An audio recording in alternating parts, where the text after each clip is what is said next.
Are you robotic already? Yeah, he's glitching out there. Man. I don't even see we're video. off to a good I start see now. the video.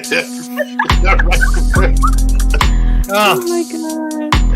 It wouldn't be the dump. I can't even hear it's music. definitely Oh, there's the show. music. It's black Wow. now. All right, it would Black, not be. count it down. Are we got in what, black five? Yeah. I'm just shutting it off because I had no clue where we were. Did it get to the black screen culture casino? Yes. Oh, I guess we're live. Oh, God, I am terrible. My computer sucks. My internet sucks. And you know what? I may suck a little bit too. Hi, everybody. Welcome to Wednesday night. Maybe one of the last Wednesday night editions of The Dump. But I wanted to bring my friends on before Christmas, Festivus, and all the good times ahead to bring you guys a show of fun, brotherhood, and sisterhood and love. So starting that off, I'd like to introduce my guests. Next to me, the one and only, the writer and rewriter of the greatest shows out there that suck now, Script Duck. You Hello. don't suck. They suck. You make them better. Well, thank you so much for that, and thank you for inviting me for tonight. I'm glad to be here. They suck script. They sucked a lot of script. You are always invited, my friend. And next to you, the great Culture Casino with that amazing opening I could not launch because it takes up too much of my computer speed. How are you, Culture Casino? I'm wonderful. I'm extraordinary. I'm spectacular. I'm amazing. I'm fabulous. Many other adjectives. That's me. It's a Pantene. Is it Pantene? What is your secret? Look. Oh, he goes away. Look, the goal is to utilize multiple different hair care products. You don't want to continually build up the same thing. So your proper hair care strategy should be to rotate through your stock on a regular basis. So I see. Yeah, and the occasional hot oil treatment, of course, but the most important thing is don't damage your hair. So don't take a blow dryer to it. Don't torture it with curling irons or straightening irons or any of those other things. Yeah, for you, actually, there's an oil that would help your head there, dude. It's Tea tree? It's really good. Yeah, it's really good. No, tea tree does something to your huevos. It makes you not produce the little swimmy guys. So you don't want that. It does? I shouldn't be using that on my other hair? No. Although you fired God. out two little ones, so I think you're good. Actually, to bring everybody up to speed, Daddy's getting the very soon. I figured. Yeah. Actually, they now burn. They go. Tst, tst. Actually, there's also a clamp. I don't wanna even think about any of those things. No At all. clamp here, guys. They can burn it out. It's only for like And a they'll second, wait and then through the whole they pull it off. Nah, see, look, you're bent over for like 4 days after they snip your buddies. So Y'all are hurting me today. Stop. No snipping the buddies. Okay, well, I'm getting them burned. And below you, Stephen sounds Walton, worse. a very fertile man he is. How are you doing, Stephen Stark? I'm protecting my sack right now because y'all got me scared. Hi, everybody. Welcome to the show. Hey, Okay, great intro. Yeah, Steven. Yes. Steven. Yes. Are you okay? No, I'm not okay. I don't want to hear about wiener wax or ball wax or ball clamps. I think that waxing of certain areas is good. I'm not sure you could do it very well in that particular region of your testicles. I think you would tear the skin. I think it would. You have to know how to shape that. Throat you got though. You have to know how to shape that, though. I got the Abe Lincoln. Oh, I don't want to feel about that. Okay, next up, we're going to go with the artist of the fourth wave, Makini 90. How are you, sir? I'm doing good, sir. Good afternoon, good evening, good night, everyone. We thank you for stopping by. Just doing good. Just wrapping it up. Getting ready for Friday. We had a wonderful Christmas stream with our usual suspects, Mads and M. Dashley, but also we had Riot Kitty, Memes of Destruction, 24/7. Badass. Who else? Yeti Cast, That's And awesome. so his friends stopped by, so That it was sounds like a good very time. fun. That is, Absolutely. and I'd also like to point out how Scott made sure to sanitize this conversation with McAnee before introducing Jayne. He likes you, Jayne. Well, I saved the best for last. My co-host on my Monday stream and probably my Saturday stream, mostly of my streams, is my good friend Jayne Theory. How are you? Frame. My good friend. Hey everyone, happy to be here. Ready to get started. Whoa. That's not how we do it, Jayne. Come on now. That's true. Come on. Hey, come on. Don't gotta throw do out that. the chat. Hey guys thing. Hey guys. Oh, there we go. Oh, thank you. There we Jesus. go. And I just saw somebody I haven't seen in a while. Tatsunami, how are you? I hope all is well. Who else is in our chat this fine evening? Of course, we have Tina Bojan, one of my channel members and a dedicated sporker. She says, good evening, friends, and Merry Christmas from Orlando. I didn't know you were on the East Coast. Why did I think you were from? No. She's visiting. She's from across the pond, isn't she? She's visiting. She's visiting. Know more about your people, dude. What? I hate you sometimes. I hate you She's sometimes. visiting. Okay. Well, at least I knew she wasn't from Orlando. God. That's true. That's true. Brutal Morningwood says, woo, made it. And I'm glad you did too. A great YouTuber, very smart dude. The memes of destruction is here. We have Makani up in there. We have Runner. Runner used to be Runner Studios, great kid. Don't mean to call you a kid, but at my age, you could be my son. Runner. Yeah, I am. I've your got father. godchildren his age. Hey, guys. I'm sorry, that was funny. Emotionally unstable Amphibian? amphibian. Is that the word? Thank you. I got it. Oh man. I'm having some issues, guys. First Sorry, on mate. English. I know. I need it. Sorry, mate. I've had to cancel all my YouTube memberships. I'll be made homeless in 3 weeks. Oh, Holy shit. shit. Oh, Emotionally Oh my unstable God. amphibian. Let's start can you start like a, what are those things called? GoFundMe. A Yes. GoFundMe?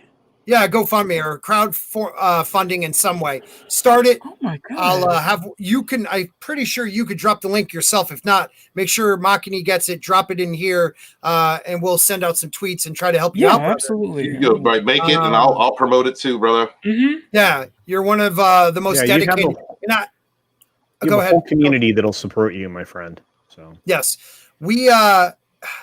It's awesome that people want to give, help us out and give us money. Because of you guys, I'm ordering the computer parts that the Great Culture Casino helped me out with next week. But don't subscribe. Don't send super chats if it's going to hurt you. It's a tough time for everybody out there, Mhm. and we know it. I have a job other than this.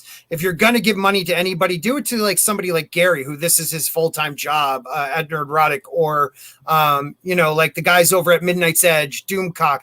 I work for a living. I don't mean they don't work. God, that sounded horrible. But this You isn't have my a more reliable income. source of income than YouTube. Yes. Because God, they I like to, suck. I guess, demonetize videos and do all that type of stuff, right? So Correct. Right. Yeah, reach out talking to about one it. of, if you're on Twitter, reach out to one of us and please. put something together, and we'll help as much as we can. Yeah, God and bless you. make the goal up there. Put the goal up there so you don't reach it in a day. You are known throughout the fandom, buddy. So please do that. Listen to this in the background and put it together right now. Bear Nerd Fun, a great YouTuber in his own right who went his own path, and I respect him for that. Doing songs, having his late night show with like people like Finaldeathstar and sometimes Steven. And Yeah, Bear, I'd be falling asleep on Bear. I'm so sorry. I miss Bear. But he has a great show. He's a great, fun, relaxing show if you guys are up late at night. And whenever me and Bear are on a stream, even though we are boys, we always argue. It's like meant to be. He gets mad at me at least once a stream.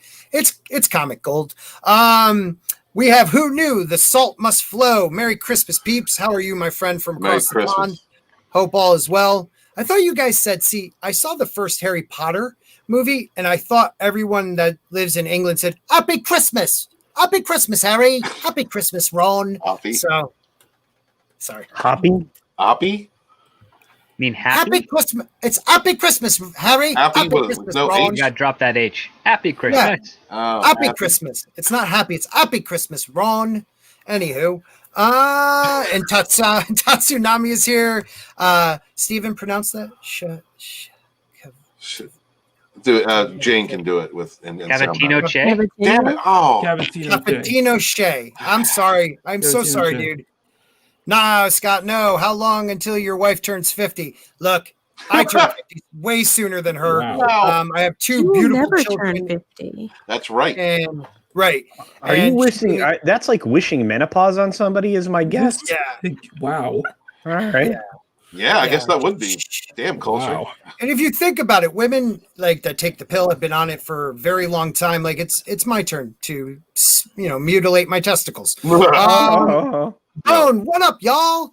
And then we have Tim and Flip saying, hey yo, Lady Tauriel, one of my favorite panelists on my Monday night show. We haven't seen you in a while. I'm so happy to see you. Merry Christmas to you. Deviant Porg is up in the house. My friend from Paris. Well, I don't think he's from Paris. He's French, though. He's a French guy. Deviant Porg has been supporting us since like day one. Day one. Day one. Same thing with Random Brad. Look at this. Oh, what's up? Don't forget. I know Random Brad's here too. Oh shit. Deviant Porg used to be Palanuki. And Palanuki, that's how I know. Random Brad creator, I had it on his and I asked where is he? Hey, hail, Merry Christmas. How are you, man? Another one of my great panelists on Monday Night Stig Kenobi saying Merry Christmas, Sporks. Merry Christmas. Hope you have a great one, brother. Same to you. However you guys do it over in Norway. I don't know if you hunt a human out there. Isn't it Krampus over there? Or is that Germany? No, they it's like Yule, so like Happy Yule. Happy Yule. I knew I liked I think Happy Yule might be incorrect, but it's Yule. I missed all that. What did you say? It just went. My whole thing went blank. What did you say? Who? Like three of us said something. Script Doctor. Script Doctor. Oh, it's Yule. They do what? They have Yule there. Oh, so like Yule log. Yule. Mm-hmm. Yeah. Whoa, my! But not like I'll that. educate you from time, bro. That's Yule is the precursor to what you know as Christmas. Yeah, I think that's tomorrow, and then after that they have bank holiday. So on their Christmas is their bank holiday. Steven, what is the holiday, the pagan holiday on the 21st or the 22nd, 21st? Well, yeah, it's that is the winter solstice, also known as Yule. Winter solstice, yeah. What was the Roman version? Saturnalia. Saturnalia. That is why they did Christmas Jesus. And Saturnalia was banging. Like the slaves were free, everybody could have sex. It was great. Oh my god! And Christmas, like during the medieval times, like that's what they were doing. That's why Christmas was a bad idea. See, up until the last century, until it got commercialized, Christmas is outlawed because people got drunk, hung out, gave presents, had kisses under the mistletoe, were banging in the street. People were having a grand old time, and that was bad. If you were that sounds awesome. I know banging in the street. Yes, there were cases of carnival in Brazil. Yeah. Oh. Yeah. I'm ready for it. Let's bring it back, guys. Latino Slam, one of my favorite channels, one of my favorite guests. If you want to come on, Paulie, we'll send you the link. I think you're still in the Merry DM. Christmas, Paulie. Merry Christmas, everyone. Merry Christmas, brother. Here we go. Script is right, as usual. Christmas is Yule in Norway, but celebrated like Xmas now. Yule. Okay. That's awesome. Did you used to hunt a human? Oh my god! Yeah, when there were Vikings all over the world. Viking traditions. I don't know. Oh my god, Miss Martin uses $4.99. Merry Christmas! You didn't have to do that. You're a panelist and a friend. Thank you so much, guys. Again, I don't know why people do it, but thank you for shooting memberships and super chats and stickers. I don't know how to say thank you. It's awkward for me to like. I feel weird because I'm accepting your money, but I would do this for free. So thank you for doing it so I could buy new equipment and maybe someday make a little living off of it. Merry Christmas. Yeah. Merry Christmas. Happy testicle burning and happy Festivus. And enjoy shooting blanks going forward. Yeah, but you still shoot. Pew pew. Oh my God. That's not rationalization. Well, I mean, No, he told me the some whole can. thing. If there's a mistake that happens, you end up going impotent, so then you don't get to shoot anything. You don't even get to pull your gun, so to speak. I'll get the like Reebok pump that he had back in the day. Oh God! You know, I don't know. Anyways, The John Wayne Bobbitt treatment for your peen. oh God, man, jeez, yeah, I hunt people in the park sometimes naked, but I wouldn't say it is a national tradition. I do. Wait, he's naked hunting people in the park, or is he hunting naked people in the park? Because both are. I took it as he's naked. I took it as he's naked. I could just picture him like kidnapping a person, stripping them down and putting them out in the park and be like, okay, it's the greatest game. It's the most dangerous game. And That's a movie. It is. Oh, geez. We should write this movie. I know, right? That is a movie. Hunting people for Christmas naked. Roasting chestnuts by an open fire. Right means you understand. What is wrong with Jayne? Is fine. Jayne is fine. I'm used to it. Oh, Stig clarified, guys. Both. There we go. Both. Equal playing ground. All right, I like that. Hold on. Getting to know Latino slant. I've worked on this. All we do is eat tamales. No people killing. I would take a tamale over people killing. Is it sound good right is it about Oh, dude, sound good. it sounds like dinner soon, I hope. Damn. we gotta meet up. We gotta meet up someday, Latino slant. And I'll allow you to cook me dinner. Okay. Wow, that is just weird. so magnanimous. Yeah, I know. That was so Is he gonna wear an apron for you? No. Wow. You took it there. A man can't cook. Right. A man can't cook, Steven. I'm sorry, you've been a bachelor for so long. Like, oh, let me get my Five Guys hamburger and my French fries and pull out my dick and watch a movie. Like, some people can cook, man. God. How did the dick part end up in that? What? I always assumed Steven has his dick out. I don't know. Is that because you spent that week together in a hotel? No, look, he was forcing his meats upon me. Look, they were huge pieces of meat. Make sure you tell very people that. huge phallic like. Phallic, very What phallic. did I just walk into? I don't know. Here. We've talked about clipping your beans. We've talked about menopause, which was way out of left field. And then, and good Lord, guys, come on. So it's a dump. All right. The dump stream has happened. Could someone bring up the first article? Your choice. What do you guys want to go over first? You got to be more specific than someone. Who's going to do it? Culture or myself? Okay. Steven, you're first because you stuck culture with it last time when you came on and then just I absolutely did. Yeah, you're right. I did. So what's up? Well, ask the panel what they would like to talk about. Panel and chat. Put a 1 in the chat if you want the Robert Downey Jr. doing something, taking on an MCU role again.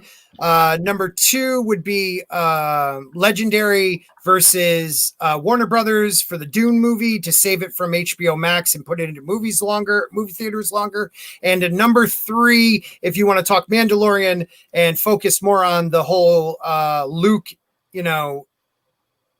issue. I kind of want to bring up the article I think someone's put in one of our chats about what's her name? God, not KK, but her little troll. Yeah, okay, that's it. I'm sorry, Gail saying about him being the Mary Sue. Can we also just real quick give a special shout out to Amber Turd, who got the more downvotes than Brie Larson, who had a video with 100,000 downvotes and less than 1,000 likes. Jeremy Griggs has declared her the new most hated person on the internet.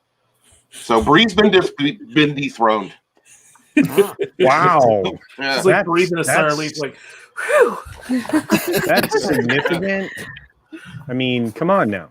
That's significant. I didn't get the memo. Makini, Somebody better tell Jeremy I did not get the memo. Makini, can you go to the Mary Sue and find the Gail Simone article about Luke? No. I feel like that's going through the trenches right there. Okay, I'll do it, man.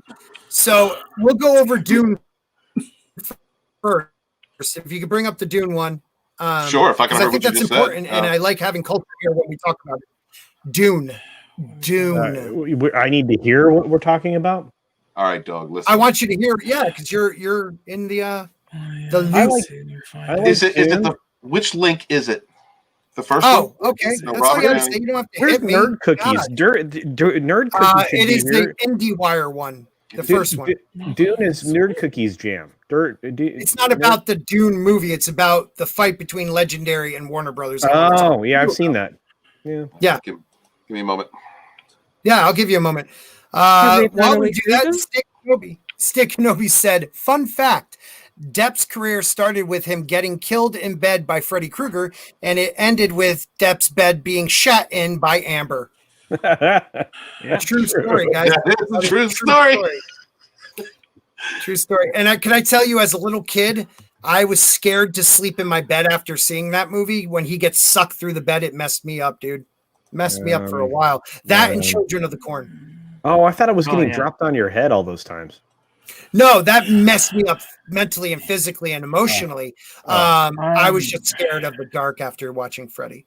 Oh, all right. I'm trying to find the Mary Sue article. You don't have to talk about it, Makani. Just do it. Just do it. I'm clearing my history after this because I don't want the history to have Mary Sue on. Yeah. I bet your history has a lot of other things, my friend. Who's going through your history? Furries. No. I just don't want to know the fact that I actually went on the Mary Sue. Oh, it's good for a laugh, people. All right, let's read this one. Steven, you pronounced the name Denis Villeneuve. Wow. Denis Villeneuve. Thank you. Yeah. Go for it, brother. Because it looks like Dennis Villeneuve is legendary fight against Warner Brothers could save Dune from HBO Max. It's from Zach Sharf. What a hell of a name. Yeah, no, he had to change the T to an F. You can understand. I totally understand that. Denis Villeneuve is strongly against Warner Brothers shifting Dune to the streamer. News broke less than a week after Warner Brothers announced it was shifting its entire 2020 film slate to a hybrid theatrical HBO Max release model. Now, Legendary Entertainment was set to challenge the Hollywood studio over the decision. Legendary financed 75% of the budgets for Dune and Godzilla vs. Kong under Warner Brothers' new release strategy. These tentpoles will be in theaters on the same day they become available to stream exclusively on HBO Max for 31 days. Deadline now reports that Legendary fight against Warner Brothers could save at least Dune from the streaming fate. That's true. As reported by Deadline, Legendary is in a big fight that might result in lawsuits after it financed 75% of tentpoles Dune and Godzilla vs. Kong and was completely blindsided. Rumors have the solution to the breach being to preserve Dune as a traditional theatrical, to preserve its franchise potential, and since its October 1st release date falls well after the estimated late spring date when the COOF should achieve herd immunity, Godzilla vs. Kong might stay at HBO Max hybrid in its May 21st slot, but only if Warner Brothers makes a deal with Legendary that uses a base of the $250 million value established when the film was shopped earlier to Netflix. They would be a fool not to release Dune in theaters. That is a mega hit waiting to happen, in my opinion. People are going to go see it. They said they're going to do it in both theaters at the same time, though. Yeah, at the same time. It was day and date originally. Now it's theaters first. Is that my understanding? That's what they want. Last I heard, it was the same day release for everything. Yeah, it was day and date. Yeah, but they also, but I think the lawsuit that was threatened, or I'm not really sure how deep. It probably explains it in the article, but I think I think the goal was to not have it hit streaming simultaneously and to have it wait to have an actual theatrical window. But anyway, I'm sure it's in the story. Okay. I wonder if it does have an early release, whether that would be international the way they did with Wonder Woman, which doesn't seem to have helped it much. Man, Wonder Woman was a train wreck. I know. Yeah, it's like, do you really want to do a partial early release? Right. Actually, I don't think the partial early release even mattered. The quality of the film is being reportedly pretty poor.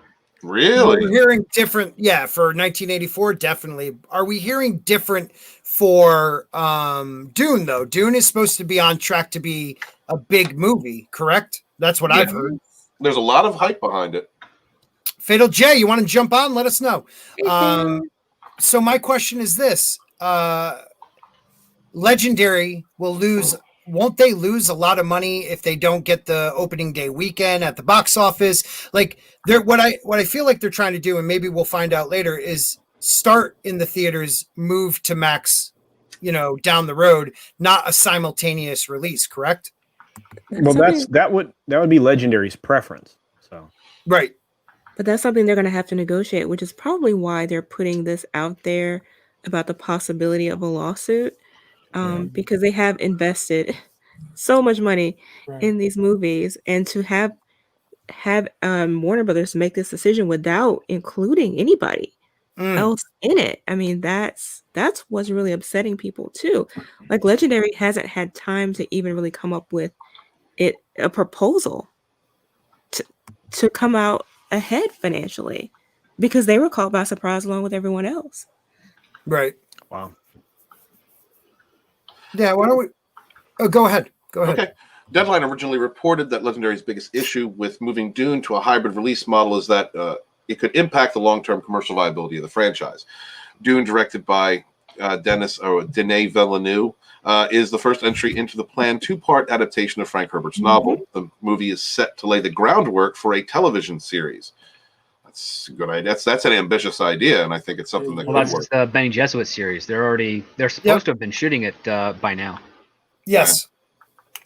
When it comes to Godzilla vs. Kong, Legendary allegedly had Netflix lined up to purchase Godzilla vs. Kong for around $250 million earlier this year. Warner Brothers' parent company, Warner Media, reportedly blocked the decision, thus opening the door for the monster movie tentpole to be released on HBOMax in addition to theaters. Well, it's the streaming wars. This is part of the streaming wars.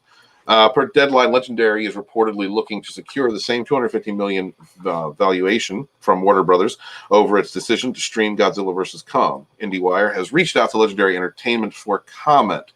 If Legendary can manage to preserve Dune as a theatrical-only release, it will certainly please writer-director Villeneuve.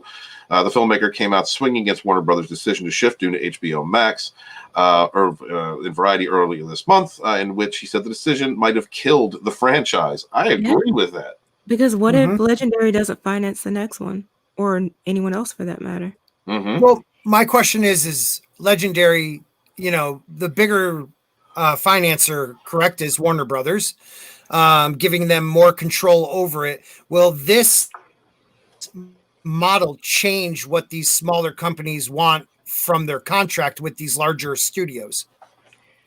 I think that's a good question for Script to answer. He'd have better insight. Could you clarify that a little bit more? Like, what do you mean by this model? Because this is like a random thing right now. Well, no, but it isn't. So Legendary and Warner Brothers were going with the old model. They get more funding from Warner Brothers, and then when the movie makes money in the box office, they get their money back plus some. Warner Brothers gets their chunk and plus some when they finally release it on streaming services, DVDs. They all make money. Now you have, because of the COVID, they're going to drop it on their own streaming service, where they're blocking Legendary from making money from a different streaming service. So when a company like Legendary now signs a contract to have Warner Brothers help produce the movie, will they try to get more control over how the movie's released, where they can release it, where they can get other funding? Will they now have battles between Netflix funding them and Warner Brothers? You know what I mean? Like, how will this change the business model the way it has been? I hope that clarified it, or did it make it worse? No, you asked a lot of questions in that. The first one is that Legendary fronted most of the bill of this film. In fact, I think that that I didn't know. Villeneuve went through them in order to get it financed, and then Warner Brothers picked up distribution and co-financing. So Warner Brothers negotiated the distribution aspect of things, which means that if they want to put it on HBO Max, they can put it on HBO Max. That's in the contract. If so Legendary the distribution then. For distribution doesn't just pertain to theaters; it also pertains to streaming as well. Now, there may have been a contract with regards to Warner Brothers where they said, "Yeah, we'll have this on HBO Max, say in 2023 or 2022 and 2023, if it was originally going to be released in 2020.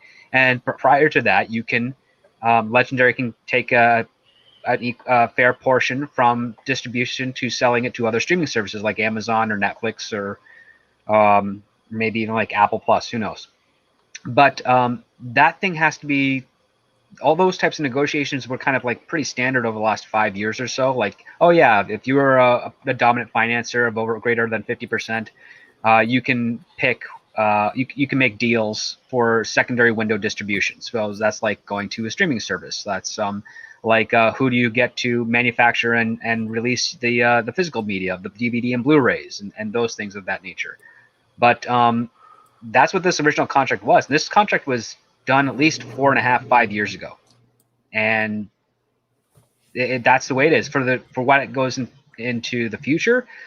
Legendary, from Legendary's perspective, they can either stop financing movies up to 75% of their budget and start looking at smaller films in exchange of that getting complete control over distribution and licensing, or Warner Brothers can start looking at other up and coming production houses and studios that can do co-financing and still get their way. So either way, nobody really wins in this method. The sad truth of the matter is that the future is streaming. So ideally, what you kind of want is you want to be with a studio that has a streaming service infrastructure, so that you know for sure your film is going to be seen by people.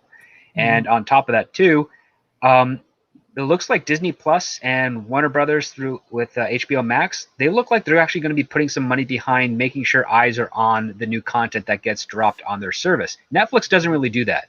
They just do like, a very minimal effort. Oh, it's a new Netflix movie. Here it is in the first 72 hours. And then after that, you forget that it even aired. Right. Even new shows. Sometimes there's new shows that debut and nobody hears about them because Netflix does not know how to do marketing. Right. They also are pretty new, still considered pretty new on the feature side of things. Sometimes they make movies that people are interested in. Most of the time they make movies that nobody hears about or watches because they just don't know how to figure that part out. They're really starting from scratch on their own sort of things. They're not hiring a whole lot of people that have got decades of experience on greenlighting projects because they feel that type of method was counter to wanting to fill up as much content as they want possible. So that's why you get the joke that Netflix purchases everything and releases everything, which they actually don't. They have their own weird model that not 100% is reliable to discern. But yeah, with the streaming wars kind of finally starting with Disney Plus, HBO Max, and Paramount Plus in the new year, Apple TV Plus and Amazon, there's going to be brand new distribution models and contracts. And those contracts are going to be smaller than what directors like Christopher Nolan or Denis Villeneuve want. And like it's still up in the air. Like I generally do not know 100% what's going on with how that's going to be in the future. Even some of the stuff that I pitched this year that might be getting made, I don't know yet because everybody has no idea how the contracts are going to be done. HBO Max's and AT&T are kind of amending the existing contracts they have for their slate, for the 2021 slate, and we're seeing all the problems that's occurring too. So it's still tricky. They haven't figured out what they plan to do yet, and I have no clue how the contracts for Disney Plus are going yet. Like nobody I know has gotten their eyes on that to see how that works, and has not shared it with me yet. Beautiful. Thank you, Script. Yeah, thank you. Anybody have anything to add before we read on? Well, there's only one sentence left. Dune is currently scheduled for a hybrid release on October 1st, 2021. Godzilla vs. Kong will be released earlier on May 21st, 2021. That's it. Hey, thank you. So, who would like to? Jayne, you got anything on this one?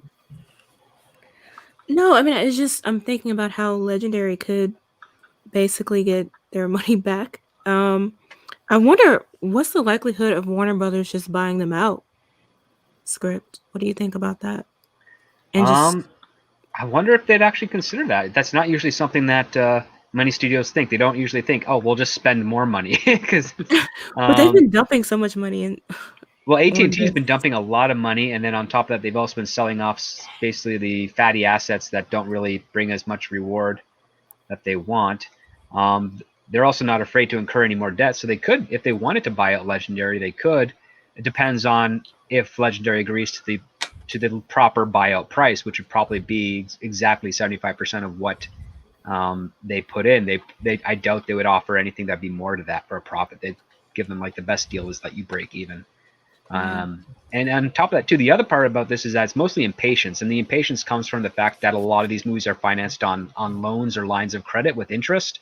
So the sooner they can pay that off, the more profit they have as a result afterwards. So there's like trying to argue that there are better long game approaches is actually valid, but at the same time the accountants are like, no, because that long-term thing means longer interest, which means less profit overall. So it's better to get it as much as you can up front than to hold out. So it's there's a lot of, now they wouldn't have that issue if they just stopped using lines of credit, because they do sometimes they do have actual cash that they could pay for the film, but they don't want to do that because that's kind of like rainy day money, so as I like to say, but really it's just something they want to, they have their own goals with that in the background that change constantly.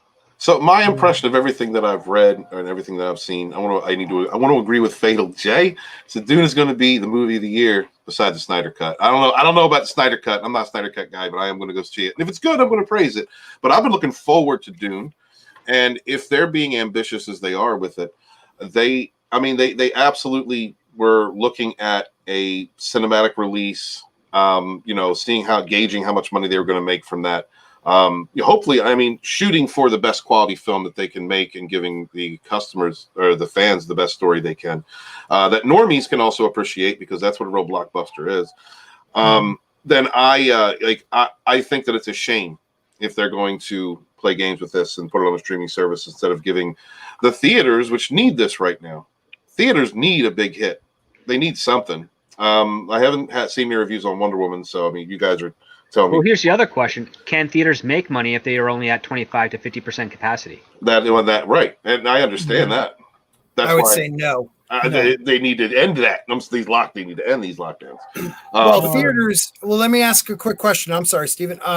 Would theaters then also have to switch up their contracts with these distributing companies because most of their money is on the back end? Now, if you only release it for maybe a month and then go right to your streaming service, movie theaters will make very, very little, even if it is a packed first couple weeks, then the last 2 weeks die down. They'll make very little money. Right? Because isn't the culture, isn't the theater set up that the distributor makes most of the money on the first 90% in the first weekend? I know Script can speak to that too, but it depends on who's distributing the film. Disney has been able to cut the most lucrative deals for themselves. In fact, there was just a landmark deal during the beginning of this whole mess where Universal cut a deal with AMC as a result of releasing Trolls World Tour. And it created a circumstance where they got the theaters to allow the theaters get to distribute the film, but they only get 17 days. So they actually cut the time that they are theatrical, exclusive, substantially. So there's a lot of moving parts when it comes to those deals, but the lion's share of the revenue from the box office during the initial weeks of a film being screened are collected by the distributor. Gotcha. Anybody else? Steven, did you want to finish your thought? Or Makani, go ahead, brother. And the way I see it is that with HBOMax and everything, like AT&T is like they're putting so much into HBOMax, and I think that when you see kind of how it's going right now, it's going to bite them in the back in the long run. It's going to hurt Warner and all the subsidiary companies within it, because them announcing that all these films are going straight to HBO Max, but not telling the other studios about it, that's going to hurt them, and that's going to bite them in the back at some point, because some of those studios might just hightail and leave. So what you're saying is pinching off that stream is going to castrate Because they're putting all of it into HBO Max. Where were you going with that, Steven? Where were you going with that? My question though is, what do you mean by like taking them by surprise though? What I mean is what you were saying earlier is that with Dune, that producers didn't know about that they were going to move Dune and move everything over to HBO Max. They weren't told about it, so I'm assuming that because they're trying to ride all off on HBO Max, that there's going to be, and no one's like it, and it sounds like not everybody is on board, or not everybody's like, it's not being transparent with everyone, so it may have long-term negative effects on what AT&T and what Warner and everything's planning to do as a whole with HBO Max. Even Villeneuve said that he found out when he saw the advertisement. A lot of people were calling HBO Max out. Even some people on Saturday Night Live were joking about it as well. So if we're done with this, I wanted to touch on what the Time Prophet said right here, because it's going into what we're talking about next. So you are, he says, the Time Prophet says, am I allowed to say I liked The Mandalorian and didn't care that Luke showed up? LOL. No, that's too controversial. Oh boy. That's even more controversial. You're right. That is even more controversial. Right. Brazenly saying you like The Mandalorian? Oh my god. I know. Well, right? he didn't care. I didn't care about Luke. Didn't care about Luke. Didn't care. Oh my god. How dare you? Dun, dun, dun. So let me just say this. I've been out of the loop on everything. All I know is what I responded to the great El Presidente Abu Nas was, I don't, and don't take this, I don't care what your take is. Whatever it is, that's your take, and I respect you have that take. I do like arguing with people and just debating with people in a respectful way. I don't like The Mandalorian. I think there's so many plot holes. Even Steven and I, Steven loved the Luke portion. I thought the fight choreography was pretty cool. But like the whole idea that they asked Luke no questions and just gave away, Baby Yoda, it kind of blew my mind. Like, and didn't even like say, hey, by the way, they took his blood and they're thinking about cloning people with, force sensitivity. Like it just, they didn't give me enough this season. It was all like not spectacle, but they didn't give me enough of why. And, you gave me the who, but not really the how. And I just feel like I didn't enjoy it as much as a lot of other people did. But this idea of arguing is part of our fandom. And that's the fandom in general. The idea of being mean to one another is not. Right. I respect anybody. If you love what you love, if it's not hurting anyone, yeah, go ahead, Jane. I was going to say, and don't be afraid of discussion. Like, it doesn't have to turn personal, and you don't have to take it personally. Right. You can disagree. And it's fine. No. You absolutely have to take it personally. And it's a personal attack at all times. Yeah. No, it is. It is too. Well, what I think is too is that, for the last few years as a group, anyone who carried the hashtag the fandom menace, we have been attacked and, called the worst names in the book by people from the outside for so long that when there's finally not that fight, even though I did feel like there was a little bit of go girl power in this last episode. But because that's not the fight, it almost seems like people are getting very defensive, almost like we're, the other side who is the enemy. It shouldn't be like that. It's been every person, like, fuck that hashtag. You don't even need to carry a hashtag. Every fan who has had a problem with the direction that woke entertainments have gone in, all of us have been under attack. The only difference, in my opinion, is that people who carry the hashtag proudly, I am fandom menace, we're not just standing alongside everybody. We got our hands up in the air saying, fuck you. We're in the vanguard of the fight. We have our hands up where exactly? So we have been dealing with it. We have been asking for that attention because we've been giving it to them for years. We have been getting insults just like everybody else, but we're special. We're the special kids. Fandom Menace is dead every other damn month. Oh, there's some damn excuse. We've dealt with grifters coming into this community and then just grifted out and have stayed around and talked shit till they figured out it didn't give them any attention and they grifted off. We've been dealing with personal attacks. We've been dealing with people trying to dox us. We've been dealing with people trying to stop us from having any financial viability, along with our brothers and sisters over in Comicsgate who have been dealing with the same shit from the comics entertainment industry and those professionals. We have suffered journo activists. We have suffered people trying to use our entertainments as a platform to espouse division, racism, and hate.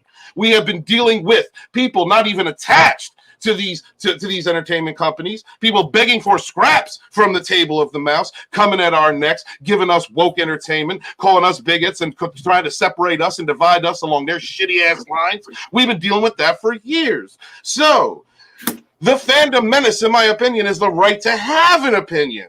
It is the right to say I like something or I don't like something. We all got that right. Yes, we're going to fight because fandom's always fought. Yes, we're going to debate because fandoms have always debated. And there's always going to be something you like more than somebody else. And there's always going to be something that someone holds cherished to their heart because it means everything to them. They grew up with this, and it is a part of the fabric of who they are and their ideals of what is good and what is bad. That is what these modern mythologies mean to us. We have been dealing with them nasty-ass fucking people on Twitter who have been doing nothing but dox us and coming at our necks and coming at our friends. All of us, whether you carry the hashtag or not, for years now. I don't want to see people that I have respected, people that I love, people that I have doing what I do right now because of the inspiration they gave to me, because of the shots they took from them far leftist assholes, those SJWs and those Raylos, acting the same way when someone says that they enjoy something Disney Star Wars, because that's not what the Fandom Menace is about. And if you have a problem with that, have a problem with that. But once you start regurgitating things like we're man babies, once you start acting the same way that you say these SJWs, these far leftists on Twitter and on social media and in their fucking entertainment companies and these journal activists and all these assholes that have been attacking us for fucking years, all of us, when you start acting like that, that's a problem. That's where I'm at. We all have the right to our opinion. Hail the fandom. So wait a minute, real quick. So what Steven's saying is he's wrong. He's wrong. Makini, what were you trying to get out, brother?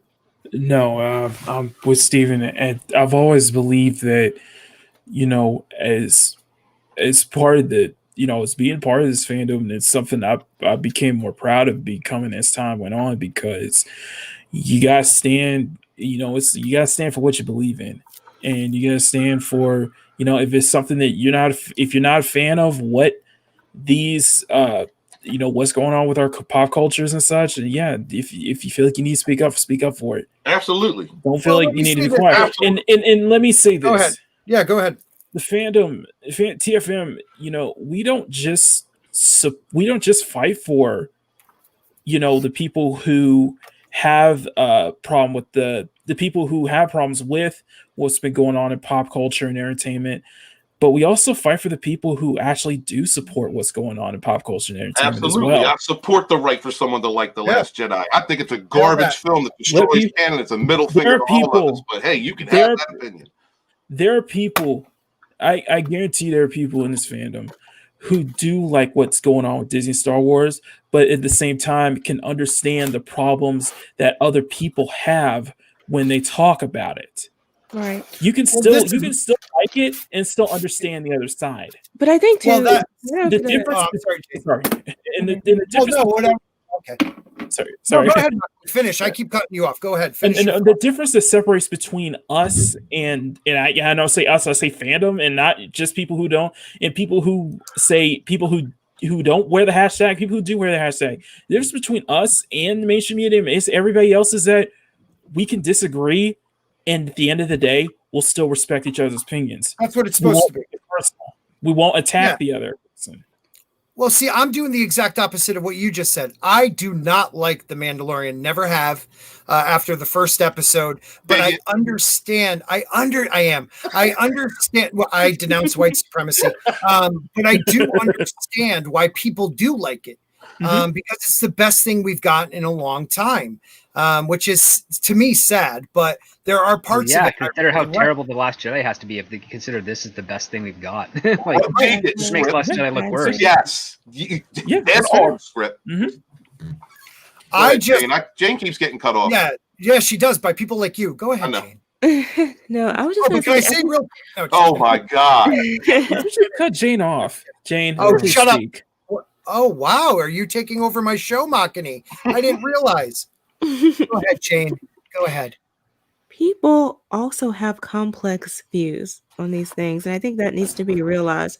A lot of people who like the Luke scene, or who like the fight scene, or who like the chase scene, or whatever, still understand, recognize, and acknowledge, accept, believe that there are problems with the Mandalorian. It's like everyone. I have a problem with anyone jumping to the conclusion that just because someone likes a part of something, it means that they don't understand the problems with the whole of it. I like that you said that. That's perfectly put. Well, it happened on Chris Knight's channel, Chris Knight and the review 3000. Oh my God. The real review 3000. Chris Knight's an OG. The review 3000. I'm sorry, Chris. Yeah. But I was on his channel and I was one of the only people that did not. I gave it, a C, where everybody else, the closest one to me was Comics Division that gave it a B+. And I was getting, attacked by people like the great comic Danny from Comics Chat, who's a great dude, but he couldn't understand. But when you say attacked, do you mean attacked or debated? No, he was messing with me. He was fooling around. Like, he's like, I just don't get you. I don't get you. And I understood where he's coming from. He's been defending the show for a long time from people like me. The thing is what I realized with him and people like Shellback that like it were that they were saying almost the same thing I was saying, but they didn't care about the issue because they enjoyed watching the show. So they said, oh yeah, Grand Moff Gideon was not a fleshed out villain like we thought he would be. And it's a shame because it was a waste of a great actor. Well, he's still alive. Please let him break out and become better. But now I feel like he's a punk. The Dark Troopers weren't as, they were just brutish, and hard to kill. They weren't what I thought they were going to be. Like, we agreed on used. They weren't used. Right. Yeah. That too. It was just the idea that that didn't bother them. And they enjoyed it for what it was. And what it did, it bothered me. So that was the only difference. The only difference is it bothered me and didn't bother them. And you know what? Mm-hmm. That's okay, people. Real quick before anybody else speaks, I want to say hail to Dan the Man 92, a friend in real life, a good dude with a tool time type channel. He's a great guy, got me into YouTube and helped me out when I first started. So please, guys, make sure you guys check out his channel. Please throw him a sub. He's a really good dude, and right now has some stuff going on, and I appreciate him stopping by. And Culture Casino, you didn't have to do that, man. $5. Culture Casino, who's also a member. Merry Christmas to you, Sporking. You soon to be firing blanks, burn sack dude. I recommend ice and pillows. Hope things still work after. Thanks, man. That's one of the nicest things anyone has said. I just like to offer support. like a tidy whitey. Well, he's gonna need a sling afterwards, so yeah. Yeah, right. Oh my god. Before we continue on, I just want to pose a question. Just a question. I don't have an answer for this or anything, but could some of the discourse not be that they had liked certain scenes within The Mandalorian, but that there's maybe because they did like it and they complained about it prior, that they feel like they're presenting an inconsistency from some of those that are criticizing them? I can see that. I can see that. It's just because I see it as like multiple camps as like people who do like The Mandalorian, but still aren't like sold on Disney handling of Star Wars as a whole. People who do like The Mandalorian, but aren't, but see hope in what's in the future for Disney Star Wars, and people, who don't like The Mandalorian, but still see hope, but can still see as, a chance for positive things to come. So I feel like there's a lot of different perspectives in regards to Mandalorian. That is an excellent question. Thank you for posing. It really is such an excellent question. One answer to that might be too that a lot of the issues, let's say with The Last Jedi, mm-hmm. it was the destruction of characters Absolutely. that really hurt. All of the lack of continuity, the conflict with lore, those were problems, and people complained about them, and they complain about them in The Mandalorian. But the difference, the true crux difference between the two, is the destruction of characters we really, really loved. You don't necessarily see that in The Mandalorian because they're not there. Right. So there are so many different levels to this. I'm going to try and answer this question as best I can. In order to do so, I have to preface it just a little bit. There are many different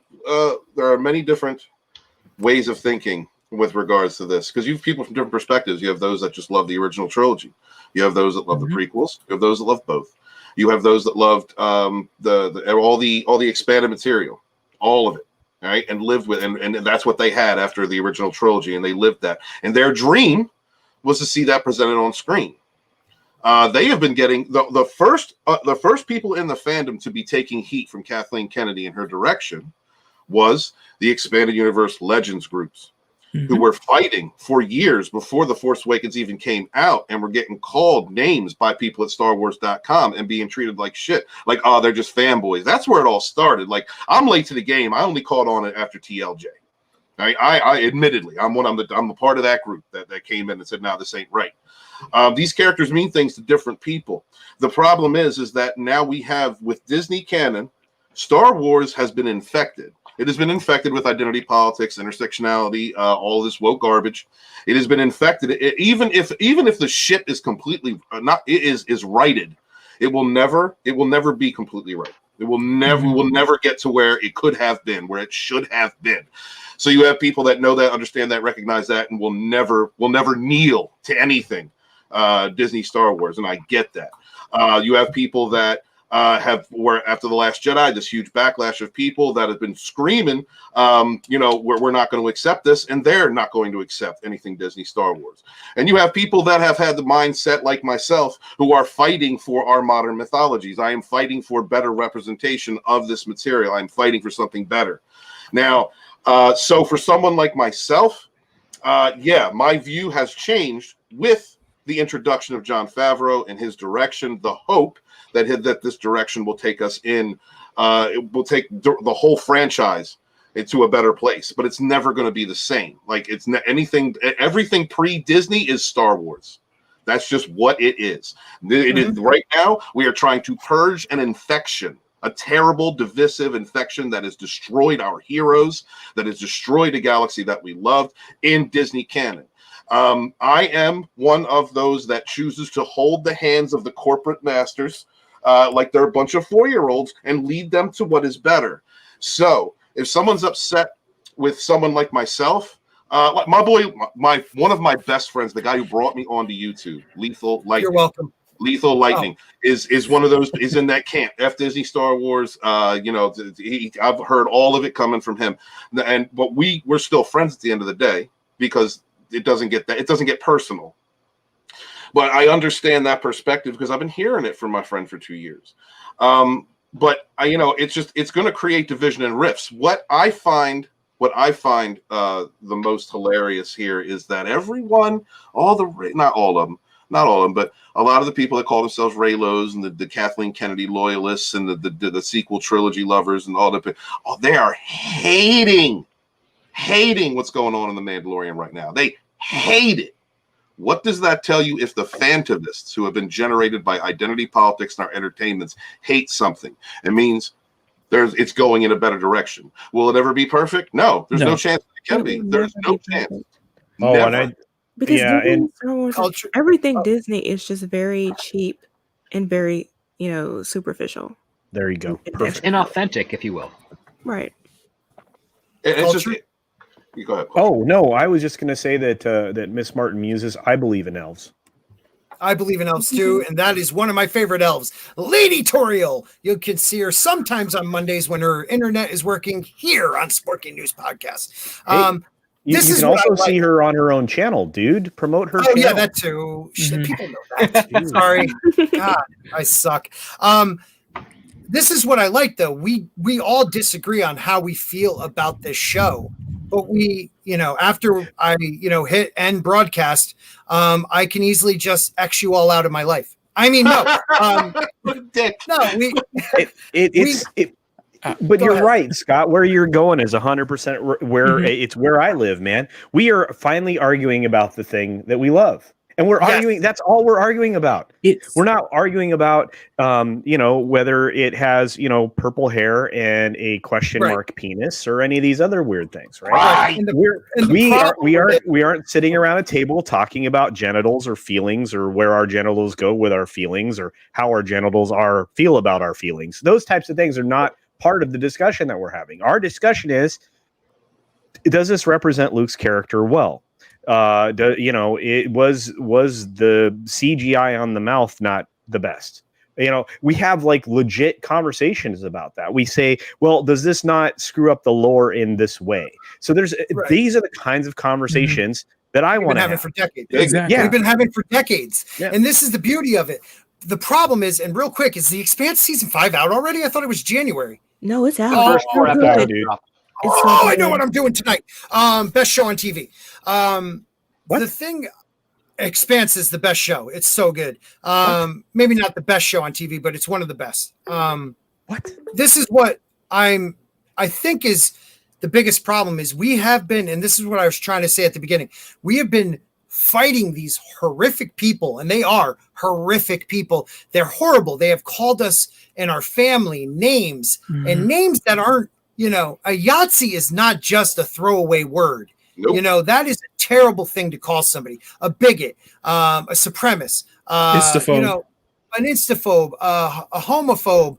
All the things they've called us have made us all so defensive. I feel like that when we now are arguing about something we've done for our whole lives and been able to stay friends, people are taking it as we're still in defense mode against them, when really it's just other people in the fandom that don't like something that you like.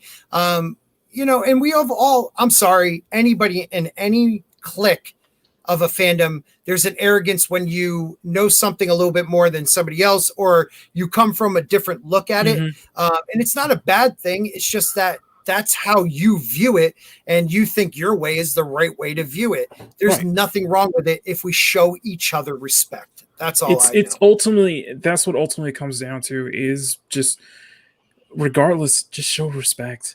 Yeah, like Stig Kenobi and I, Stig and I are very good friends through like YouTube friends.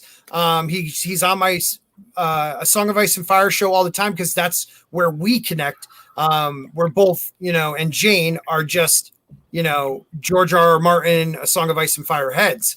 But when it comes to Star Wars, he knows a lot more than me. So I might like something he doesn't because his perspective on it is different, because he has a different knowledge about it. But that doesn't or a different value about different things. Yeah. Right. Yeah. Different things carry different weight. Because in the chat, you have Raging, OG, and Steak talking about the lore mattering as well, equally, if not more than a description of the characters. Oh, OG in the everybody's going to have a different weight to these different things that they take issue with too. Yes. And that's something that people have to understand. For me, Han is my favorite character. So what they've done this entire time and what they continue, almost it seems like every other week they're coming up with some new way to destroy that character in particular, and I don't even understand why. But that to me, that just weighs that so heavily for me, because I care more about, I guess, the characters specifically than necessarily continuity. I care about that too. It's just way differently. Right. But that's me. And I can understand that other people feel differently. But I love these people. I love Stig Kenobi. I love OG Star Wars. I love Raging Rhino and Lethal Lightning. Like, I love these people. I watch these people. I'm a fan of these people. I love my calendar girl. Okay. Yeah. But because we disagree, there's nothing wrong with that. All we need to do is remember that respect goes a long way. And it's both sides. I've been reading stuff. I haven't commented on Twitter, and I've seen friends on both sides making, comments that were defensive because they felt like they were being attacked. And I just say, let's drop it, everybody. Let's remember that you don't have to agree with me. Just realize that you're wrong. That's all. Well, and I want to address I love you all. a comment that Stick Kenobi made earlier that, you know, Stephen Wayne got told to self-delete.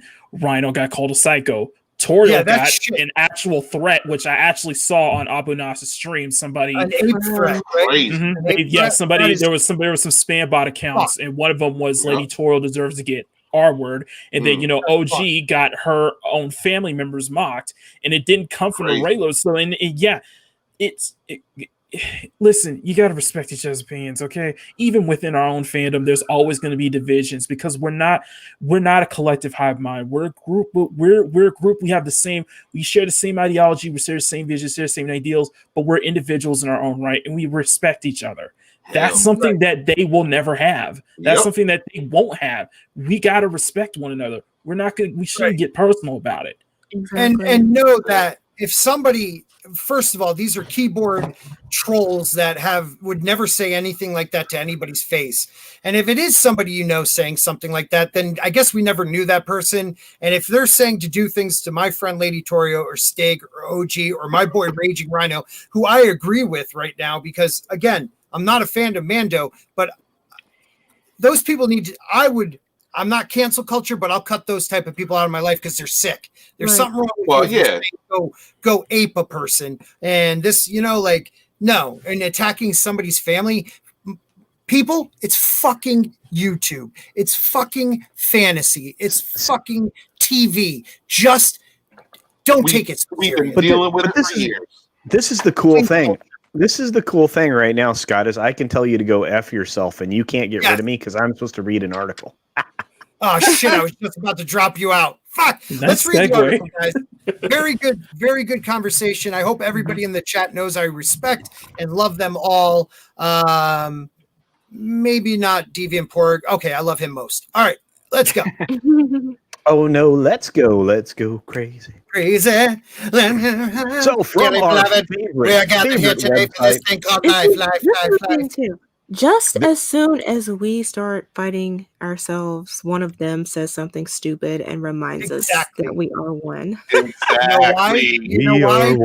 They see division. And when they see division, they fucking hyenas attack. Yep. Yeah, but I'm not divided. It was the funniest thing. I watched people fractionalize briefly and then go, "Oh crap, that's not what I wanted to do."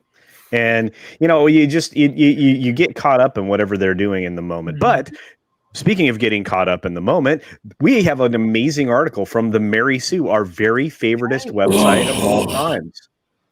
Yes, it is. Okay, and what the fuck was that? Take a breath. Well, yeah, it's okay. Makini was showing just how much he appreciates this website. That sounded practically orgasmic on this side. But anyway, Queen of Twitter, Gail Simone, reminds us the real Star Wars Mary Sue was Luke. What? Oh my God, I hate this woman. I've heard, we've already heard this debate before from these idiots who have no. Yes, but this is a fresh take from our favorite Queen of Twitter, Gail Simone. So let's see what she has to say. I call her Gail the Hutt, but anyway, here we are. We here at the Mary Sue know a lot about, well, Mary Sues. And so when the internet discourse went off today about who in the Star Wars universe is the real Mary Sue, it was sort of like a bat signal for us.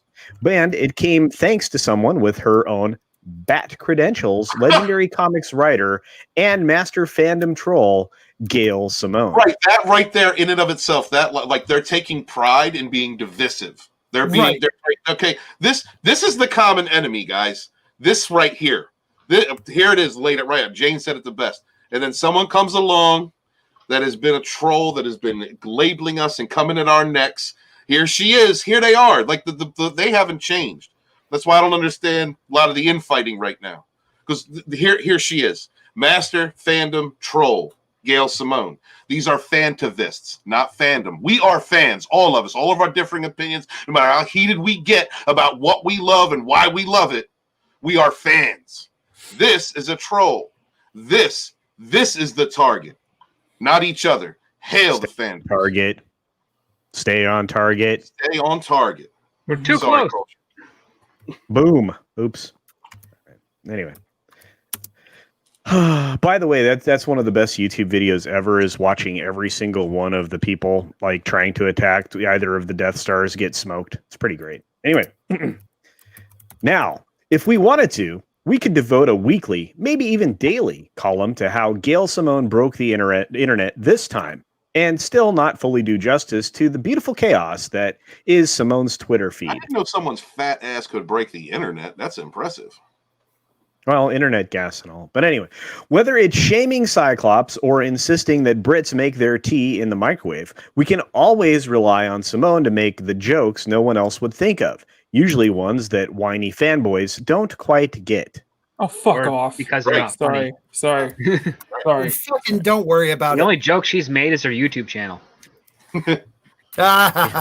Man, I don't think she got more than 5 videos made. Maybe it was 6. I don't remember, but I kept going back there going, do you have anything? No. Anyway, but when it comes real quick, Deviant Pork, who Voltron said this? Voltaire. Voltaire.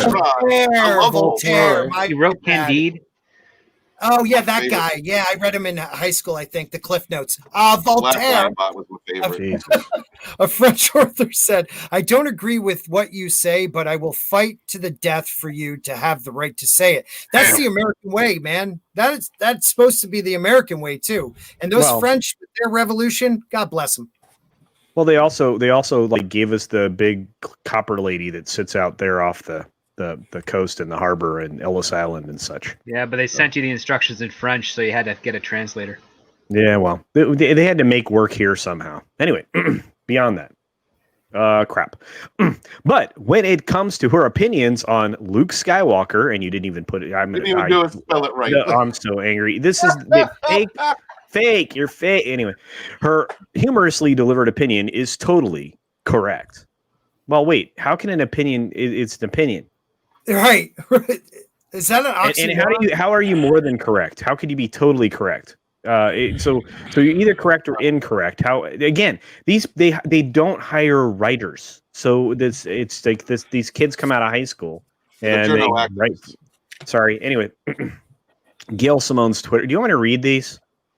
Yeah, man. Yeah. All right. Yeah, they're the important part. From a very artistic rendition, self-created weird thing of Gail Simone, which, by the way, that is not what her face looks like. Mark Hamill says he got the Luke Skywalker role by copying George Lucas's exact mannerisms. But sure, Rey is a Mary Sue, if that makes you happy. So false. That is the dumbest statement ever. She's a professional writer, folks, and she doesn't understand the definition of the Mary Sue.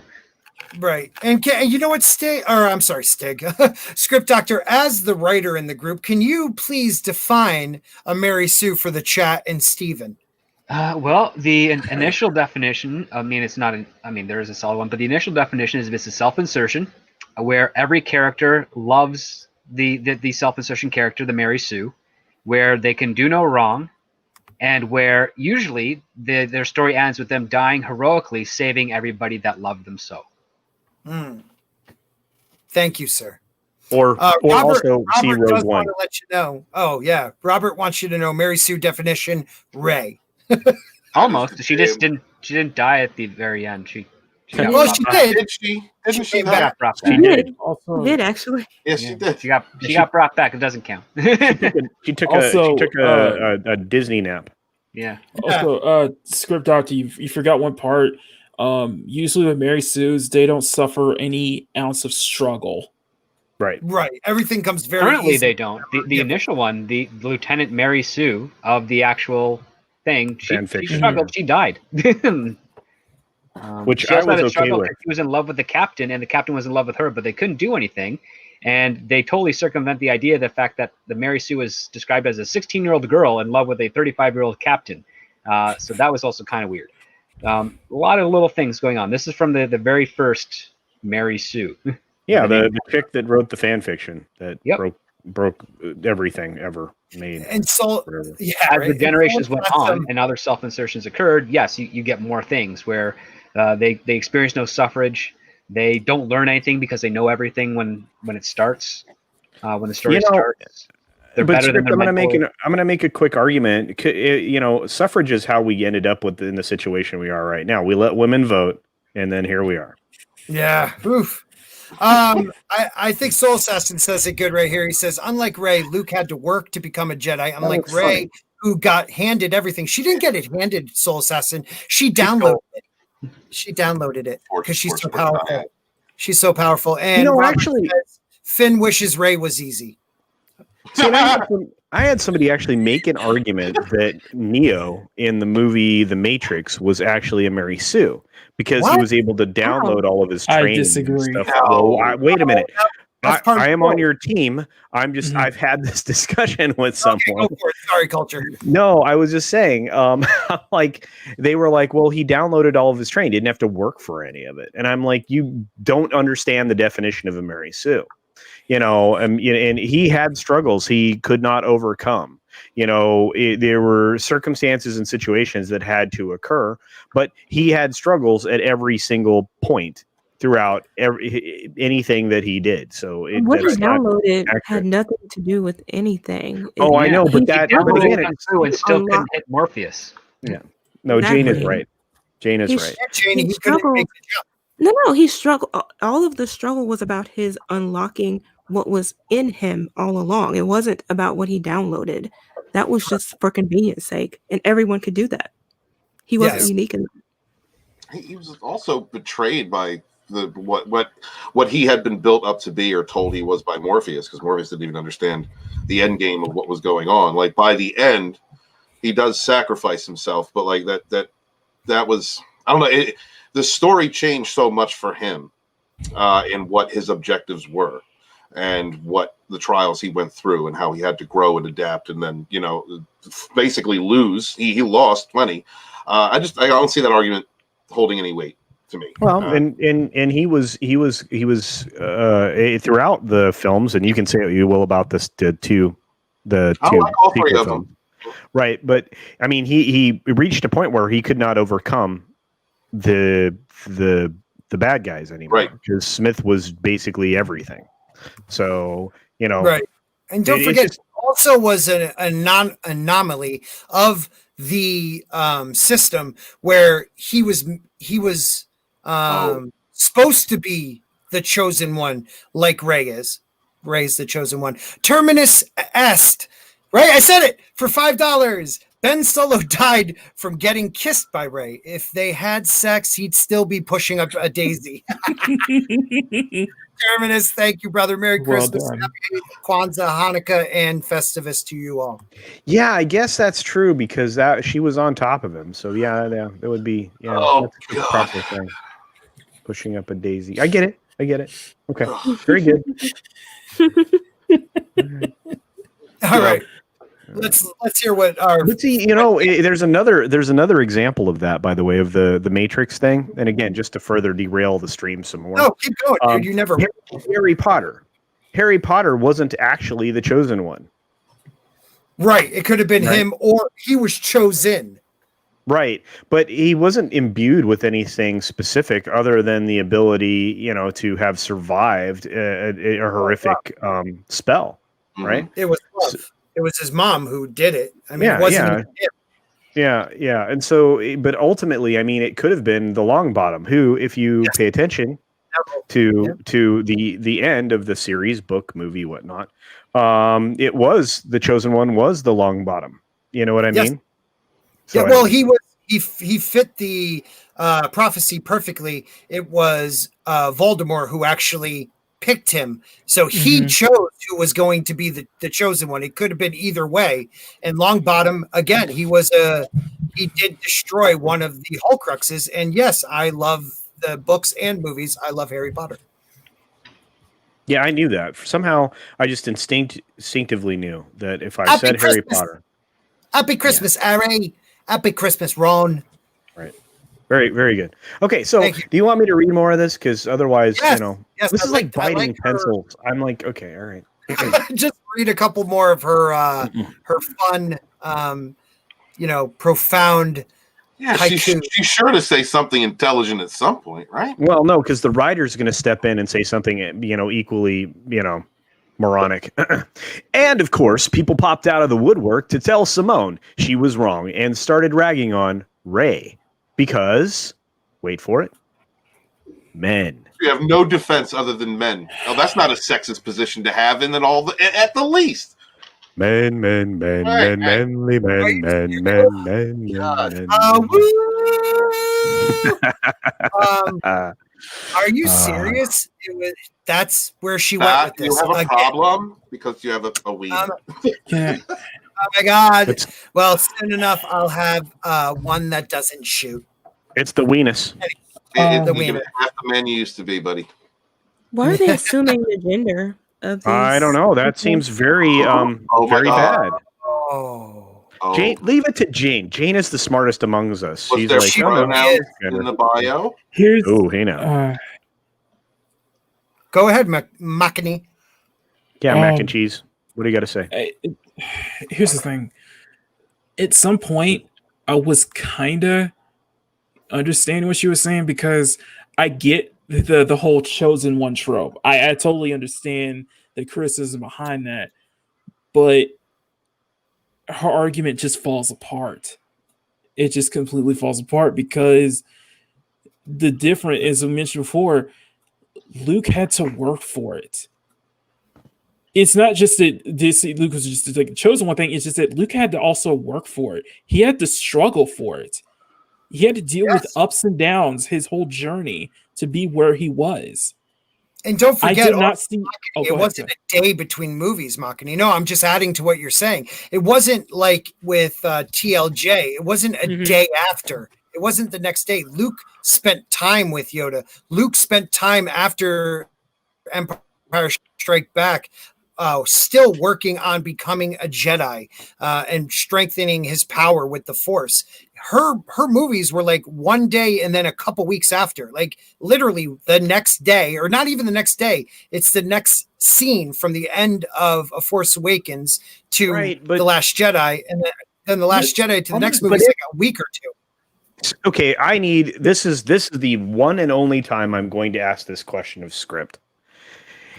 Is the script that explains all of this that we've seen multiple times now, is it legit? Is that something that was really the thing? I have been told that was a legit script. I have been told that it was not a legit script, that we had an idea where we were going with this that would explain away the fact that there is only one legit script, and he's a doctor. Legit. That Rey wasn't a Mary Sue because Luke is secretly the puppet master behind the scenes. Oh, that's right. Oh, I know what you're talking about. Script don't give a shit. He said he'll be right back. Crap. Nice posing a question, a nice long form question to somebody when they walk away, making them look like an ass that they're not. No, it was me. I am the ass, and I will wear that as a badge of honor. I think that's what Steven was saying. Okay, so she's saying that it's because Luke was a male, right? Is that basically? No. She's saying because men. She's making an assumption. Now, she's assuming this is what Jayne's point was. She is assuming the gender of the people that came after this stupid statement from Gail Simone, who I don't know what her intellectual capacity is, so I won't say that she's stupid. I'll just say the statement that she made was stupid, and therefore just characterizing the statement. Right, and I want to see if I could try to throw something right back at her with the Mary Sue argument. Like them white women. Considering the characters she wrote, such as Batgirl and Birds of Prey, Barbara Gordon wasn't a Mary Sue either. No, Barbara Gordon was Those awesome. boobs are what? Barbara Gordon wasn't a Mary Sue either. Remember, she had to go through ups and downs taking the role of Batgirl, even so much as having to be in a wheelchair for a long period of time as Oracle, and then having to work her way back up to be able to walk again and become Batgirl again. It wasn't until later on that they, and now you could say in like kind of the recent stuff that they made her into more kind of Mary Sue-ish a little bit, but it's just kind of like the whole woke angle behind it. But considering her and considering characters like Huntress, characters like Black Canary and such, they all had to struggle. They all had to work the way up to becoming the characters, the heroes, and even the villains that they are. And there weren't any signs of Mary Sue-ness in them either.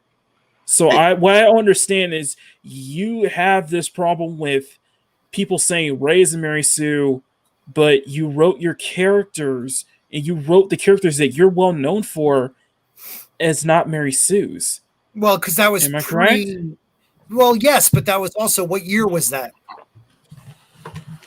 You know what I mean? Like, Killing Joke. That was pre-2016 Killing Joke. Mm-hmm. Oh, God, yeah. So that opened the floodgates for all this bullshit. And keep in mind, this is the woman who copped the women in refrigerators trope, but still. Yeah. Steven, finish your thought, and then let's read a couple more of these. I will absolutely finish. I will finish this thought. Would you do me a favor and blow McAnee up full screen for me? Please, just blow it for me. Thank you. I know there's a lot of artists in the community, so I just wanted to say, if anyone finds that portal to Cool World, could I please hang out where the doodles are in McAnee's section? Because I would hang out with that. Thank you. I'm waiting for my sigil, McAnee. Anyways, let's read on. What a great artist. Let's read on. Oh my God. Oh, you want me to read? Oh, okay. Yeah, thanks. Okay. Silence. Gail Simone says, case in point from Very Online, which is Fringe Nerd, which she's assuming the gender, I'm assuming, because I don't see anything here that says, whatever, other than a gesture thing. Anyway, it doesn't matter. Is your writing as bad as your general knowledge? ? As someone who claims to be a writer, you should know what a Mary Sue / Gary Stu is, period. What it is not, is a character that copies the creator's mannerisms, period. What it is what Rey is, period. Wow. Properly written and very accurate, and essentially what our amazing human being that we know as Script Doctor PhD said when we first saw this article. So amazing. Thank you, Soul Assassin.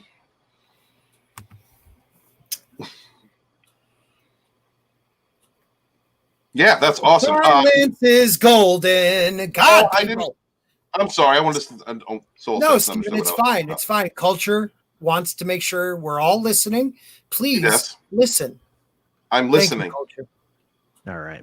True Tanker sitting in the cupola. I'm not sure what that is, but okay. Replying to Gail Simone. Gail Simone. She is a common as fuck archetype, the chosen one, a category of which at least, by the way, I had to curse there. I'm really unhappy. Of which at least 3 other previous Star Wars characters belong to. Because she didn't say Star Wars in her tweet. Where? Please. What is she talking about? This stuff isn't complicated. Okay, somebody else. Jayne, you're incredibly smart, smarter than anybody else here, and yes, you just are. Who are the 3? Who are the 3 previous Star Wars characters that are Mary Sue's? Can you help me with that? I have no idea what she's talking about. Do you know what the 3? And just in case she actually meant that there were 3 chosen one characters in Star Wars, which previous ones were the chosen ones? I'm curious. I have no idea. Okay, I know of one.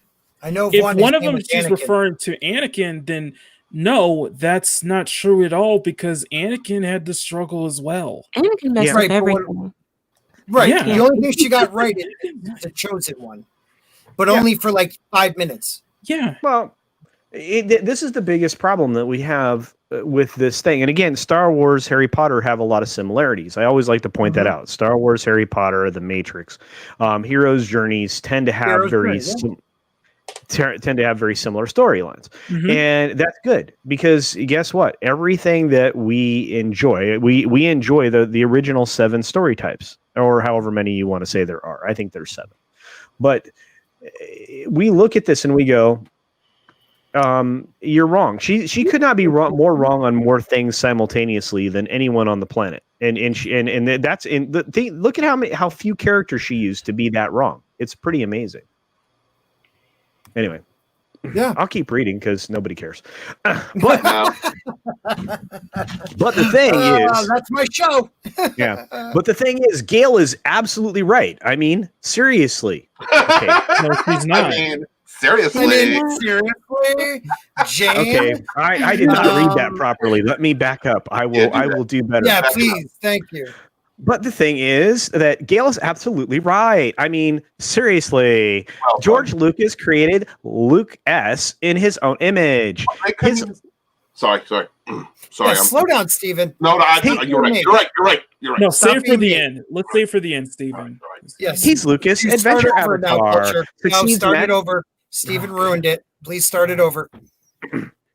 But the thing is, stop, Steven. A little more soy. But the thing is, Gail is absolutely right. I mean, seriously, George Lucas created Luke S in his own image. His Lucas Adventure Avatar secretly, magically, because he is the chosen one, even though his sister is 100 times more competent, and is the hero because the narrative says so. That's a pretty on point Mary Sue. Now, that's not to say that Luke isn't great, but if the Sue fits, wear it. We love them support the Mary Sues round these parts. Save for the end. We denounce white supremacy on this channel. Go ahead. Thank you. Go ahead. Okay, I'm not doing that anymore. This is ridiculous. Just let us hear how she responds. Gail Simone. Okay, Gail Simone says, Mark Hamill says he got Luke Skywalker role by copying George Lucas' exact mannerisms. But sure, Ray is okay. We already did that. Why? Can I ask a question? What does it have to do with anything?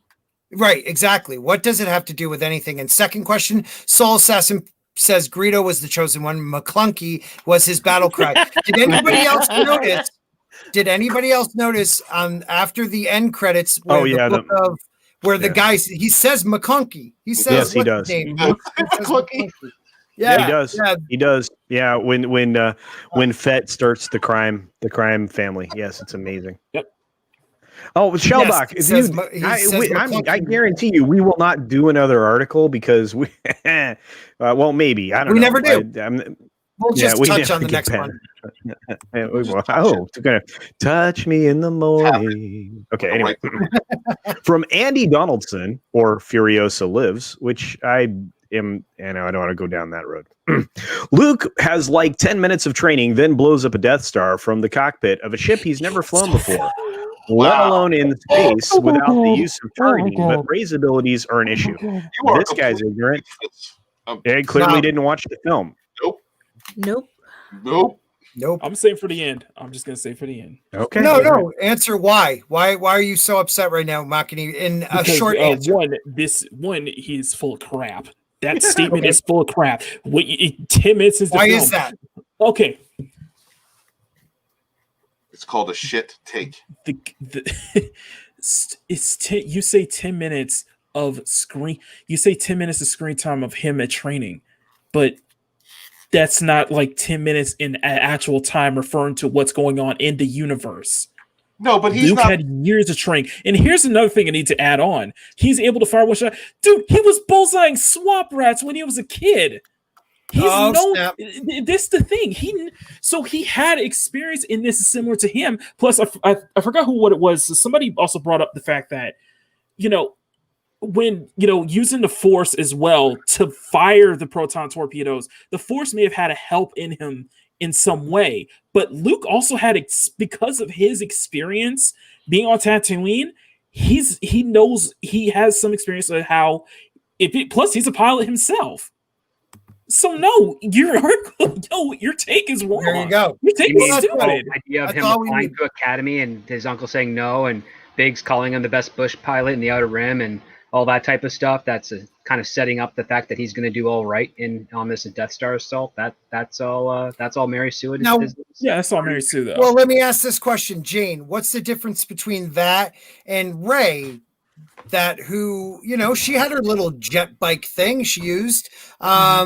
Being able to jump into the Millennium Falcon and, she skipped once or twice and then, flew it better than anyone has ever flown it. Jayne, do you think that consists of the Mary Sue, or not only did she fly it better, she knew it better than Han. Right. Because she fixed it. It was like this is your first time being in the Millennium Falcon and you know how to fix it. She's doing trick moves and shit. Like, get out of here. This ain't and she rewires it to make it better. Like, God. Look, Get they the know. Fuck out of Listen, here. Sorry. She even said it. The writer of this article, the author of this article, even said it. We love Mary Sue's here. It's called the Mary Sue. They fully and completely recognize that these characters are Mary Sue's. They are utter shit. They are not fans. They are fantavists. They are here to inject their politics and shame people that are fans. And this whole article just shows that. The person you're highlighting is a troll. Yes. These are not fans of the material. Everything that they say is garbage, right? It's like, I mean, we might be even giving a little bit too much credence because everything that these people are saying is garbage.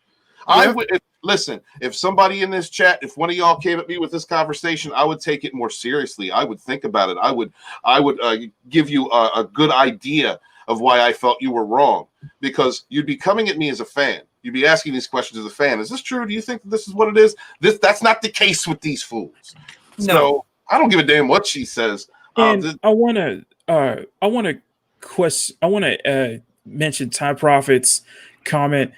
I don't see Leia as a Mary Sue either. Me either. No, but I understand why he said it. Mm-hmm. And the comment was back up there, so it's hard for me to remember where it was. Surely Princess Leia, that wasn't the one where he started it, but surely Princess Leia, or Leia, mom, was chosen to have the baby. She is a Mary Sue because she had no hardship except her death. Well, she also had her planet blown up. She was tortured. Padme didn't have her planet blown up. Oh, you mean Padme? Surely Princess Leia's mom was chosen to Oh, have she's talking baby. about her mom. talking Oh, about Yeah, Padme. and he's also making a joke sarcastically.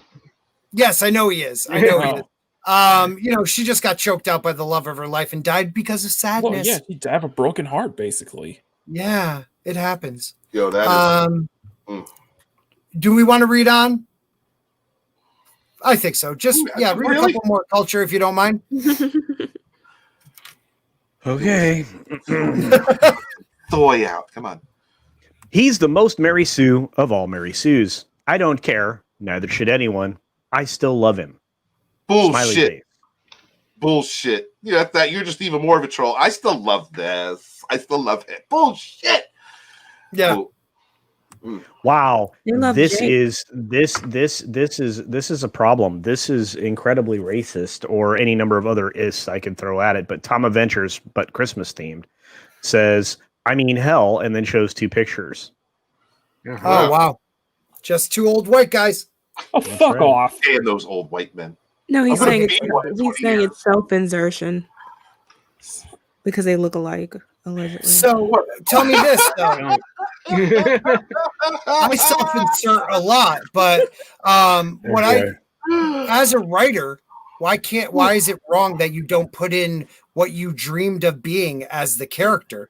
Like, why wouldn't I want to make a chubby balding guy the hero of my Game of Thrones story? Because you can't write yourself objectively. That's why. Yeah. Right. It's the That's thing is, you know what, script? I'm more and I'm a professional. Okay. okay. There you go. Professional what exactly, though? Professional talker over bullshitter. Okay. Okay, then. Anywho, let's move on. So they reuse the same tweet. It says, case in point. And then it's the same thing. Is your writing as bad as your general? Now, I don't want to reread this because I've already read it once. They keep going back to the well. We're They done. don't have much information. Oh, it's just not much. All We're right. done. If you find something important while we're doing it, we can read it. But Trolling. I mean, I can. Yeah. It's trolling, right? Right. It's right. what were you going to say, culture?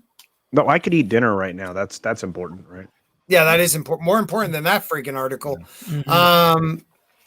I would like to. I know it's been, we're at an hour 38. If we could take maybe 15 minutes to just go over really quickly the Robert Downey Jr. one, because I never ever talk about all three things that are in my description of any of my damn live streams. And for once, I want to do it. I got it. Oh, you got it? Oh, Shit. yeah. I got it. Yeah, I I'll want share it Mark with to be you. reading it. Oh, you read it that like smooth. You remind me of like a 70s. Yeah. kind of no guy. problem. Mocking when he's talking to us, he's like, and then Luke does this, but then when he's reading, he's like, and Luke does it the right way. You know, I want to speak jive to you, McEnany. Like that's the deal. Wow. Is that what you do? Is that what you post that You Medea are as your white- profile pic when I came on Drew's stream last night? Word blood. Yep. Excuse me, stewardess. I speak jive. Here we go. $5 from Culture Casino saying, so in the future, I will start making book on how many articles we will get through per stream. Over under has to be 2. I'll make a, is that 45 million? I don't know. XML. Oh, that's a computer term, isn't it? Oh my goodness! To say bitch, I'm ready to go. It's a spreadsheet. I just want everybody to know I am going to live stream me putting together the computer components that I'm buying. Oh no! Definitely. And Culture Casino, you better be on that stream. Oh my god! Just to mock you? You've got a director, dude. He has no idea what he's doing. It's plug and play. There's places you put things, and you just shove it in until it doesn't move anymore. No. Sometimes shove. Well, no. That's how my life has been. I just shove it. Okay. Wow. Okay. All right. So Robert Downey Jr. has been reportedly signed for a new MCU project. No. I want the real thing. Come on. I want to feel it, Mocking.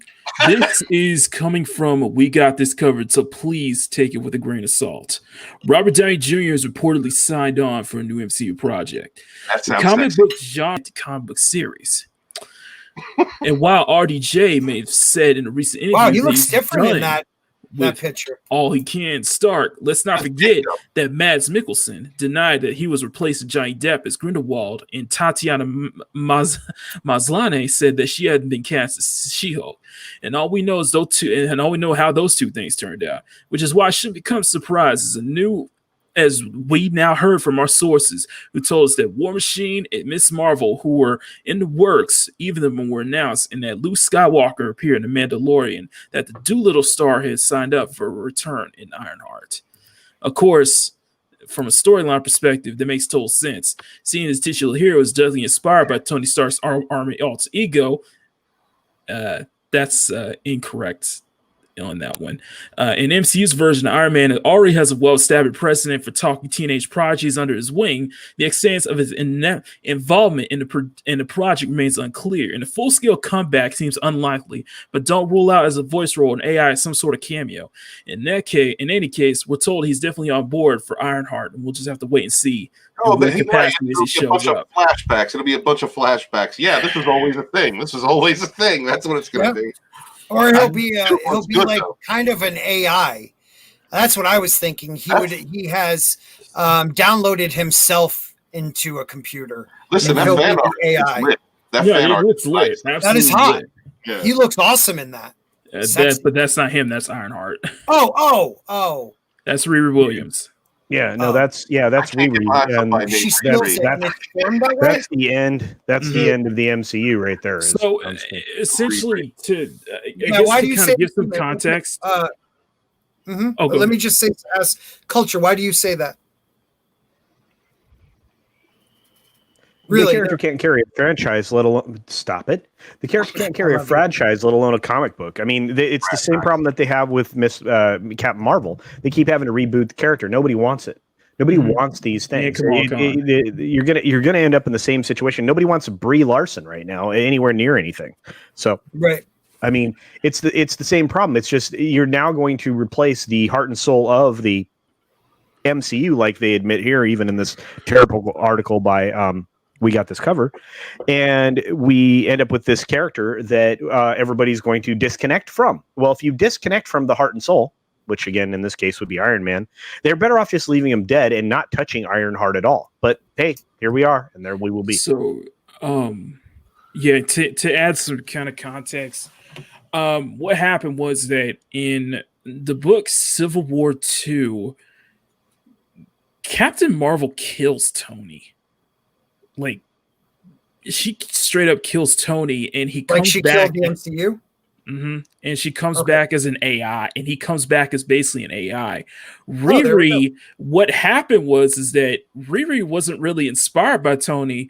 She was basically she asked her teacher, her elementary school teacher, to tell her that she will never be as good as Tony Stark. That was her motivation. If you don't believe me, look it up. And she does end up stealing it, correct? She ends up stealing the tech. So let's take another black character and just make her a thief. Turn him into a thief. There you go, Jayne. Jayne, if it wasn't for you, I wouldn't have noticed all the times in everything that they do this. They take a black character and they're either, one of 5 things: a thief, in jail, a drug dealer, a deadbeat dad, or somebody who didn't grow up with parents that were either there or abusive. It's freaking ridiculous. Yeah, and the thing is that Riri's kind of a sociopath. She's like a big sociopath in a way. Like I think she was like 15 or so 16. Are they just trying to set up like a young Avengers? Well, I think they're trying to I saw this come from a mile away. They're taking what's been going on in Marvel recently as of like 2016, 2017 with a lot of the character swaps they're doing. Hence why they're bringing in Miss Kamal Khan, Miss Marvel and such. It's it's no different here. What I suspect is what they'll do with Riri is that they won't try to make it, or they'll try to make it so they won't try to make it so as that she stole Iron Man's tech, or that she asked her teacher to be racist towards her as motivation to be. Well, it's not even racist. I mean, I could see what you're saying with that, but I take it more as I'm sorry. I take it more as she wants to feel less than, and that is her motivation. If you make her feel less than, she'll work even harder. Do you take it that way? Mocking or Jayne, asking that because you're black, but because I'm asking the question. Well, it's a weird thing, and I would love to find where it came from, but it's deliberetely her in elementary school, like 8 years old, deliberately asking her own teacher to be racist towards her when her teacher wasn't. She's like, tell me who I will never be. I was like, okay, you won't be Tony Stark. And like, okay, fine, I'll be as smart as Tony Stark. And motivation, but messed up in a way. It's very sociopathic. It's weird. What do you think? Yeah. Why can't they write it better? They don't have creativity. I think because they don't care about these characters. They just want the points for putting a black character or whatever, female character, some minority character on the screen.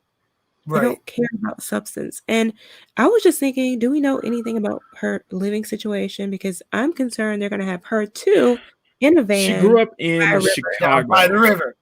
Yeah, she grew up in Chicago with two of her, like both of her, like her dad and stepdad killed. So they might implement that. But they may have one of them dead. But in the comics, she'll be in a van down by the river. And from now on, if she turns out to be what I think she will be Bree Wilson. Thank you, Robert, for that one. But Jayne, go on. Like, do you think that's where they're going to go with it? Because that's where they always go with it with the black character. Is that she is, she can't come from upper middle class family and just have a good life, but she wants to do something. The witness. Okay, shut up, Scott. No, I mean, this is what they always do. I'm shocked when they don't. Black Panther was a shock. Yes. Not so much because of the comic, but because of how they ended up actually portraying him and his world and his family on screen accurately. That was unheard of. So, I think I have no reason to believe that they are going to make. I mean, she's already terribly written, it sounds. So I have no reason to believe that they'll do any better on screen. Right. She'll just be a stereotype. I think it some of the run. I think it was like when she got her own series by Eve Ewing, it did get a lot better. It wrote her as a character with actual flaws. The way I see that this could work is I could see it is that she could be a student of James Rhodes. Maybe they could work with that angle, having her be related to James Rhodes and her working her way up to maybe take a mantle of Iron Man, but not exactly as Iron Man, but as Ironheart. Well, That's where will she go part of it comes in. for They're this? not going to do that because she's a woman or a female, so they can't have her He's a earn man. something from a man. Yep. She has to take it. That's just the only way. And she also can't be trained by a man. She can't be taught. None of that will fly if they continue the same pattern that we've seen in media in recent years. Right. The Time Prophet says it best. Iron Man will be better when it fits a woman. Exactly. Miles Morales is a POC character with both parents at home in a decent neighborhood, and his dad is a cop. Yeah, I like Miles Morales. Miles was handled a lot better, but Yeah. He was, but he's also Peter Parker. I get it. Take the fact that he's I've come to like him. Don't get me wrong. Same here. I think the character was well done in the movie. I actually think one of the best Peter Parkers, Chris Pine in the very first Peter Parker we see, one of the best you'll see as Spider-Man. But it's again a stolen identity. They just did it in a smart way. Why couldn't he have a different superpower and still have a dad as a cop that loves him? He actually does. Well, I know he has different superpowers, but he's Spider-Man. It's a multiverse. What I'm saying is, you just got to look at it like that. It's a multiverse. Peter Parker will Spider-Man. And I like Miles. That doesn't mean I can't appreciate Spider-Gwen. Absolutely. Or Miles Morales. Right. And the thing is with Miles coming from the Ultimate Universe, that Peter was killed. So yes, I understand that. The mantle for that. So that means I get that. It's alternate universe. What I'm saying is inspiring though that they don't create brand new characters with sort of own identity. And I don't have a problem with parallel characters. I mean, we've always had problems from the beginning, but when are we going to see more new?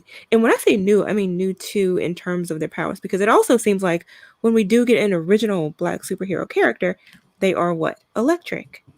Like, I beat you to it. I don't understand this one. At Jayne Theory, I've seen the movie like 10 times, but it's been a long time since. At Jayne Theory, so she will do things the way Grace Jones' character in Conan the Destroyer did. I don't even remember that. Look, I like Grace Jones and Conan the Destroyer, man. She was badass. Yeah. Spider Pig. He was scary. If you want a man, you take him. Yeah, girl. Yeah. That's right. Oh, you would be such a super Grace simp. No, I didn't I was not attracted to her. I just thought that was a great character. She was a barbarian. I love the Conan movies. All right, I'm done. Sorry. Yeah, same here. No worries, man. No worries. I'm sick and tired. Let's get our new characters. Let's get new powers. If you want the character to be I am all about nude characters. I cannot wait for that. Looking forward to that. Axel Braun is doing a great job with that right now, and I think nude characters are the way to go. I'm a huge fan of this idea. He retweeted me once. Very good. Very good. Yep, he retweeted me once. Everybody is sick of the same old thing. I mean, I like Captain America. I like Spider-Man. But I want something new. I would support if they came out with really good, well-written, well-rounded characters. I got you next year, Jayne. Right. Create them. I got you next year. I hope so.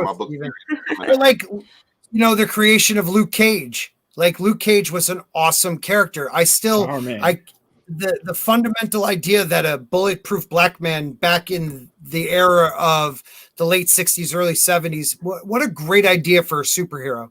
I just thought that was a very interesting idea. Mm-hmm. Taking, the idea, the Black Panther movement, and using that name for a strong African, character, a prince, a king.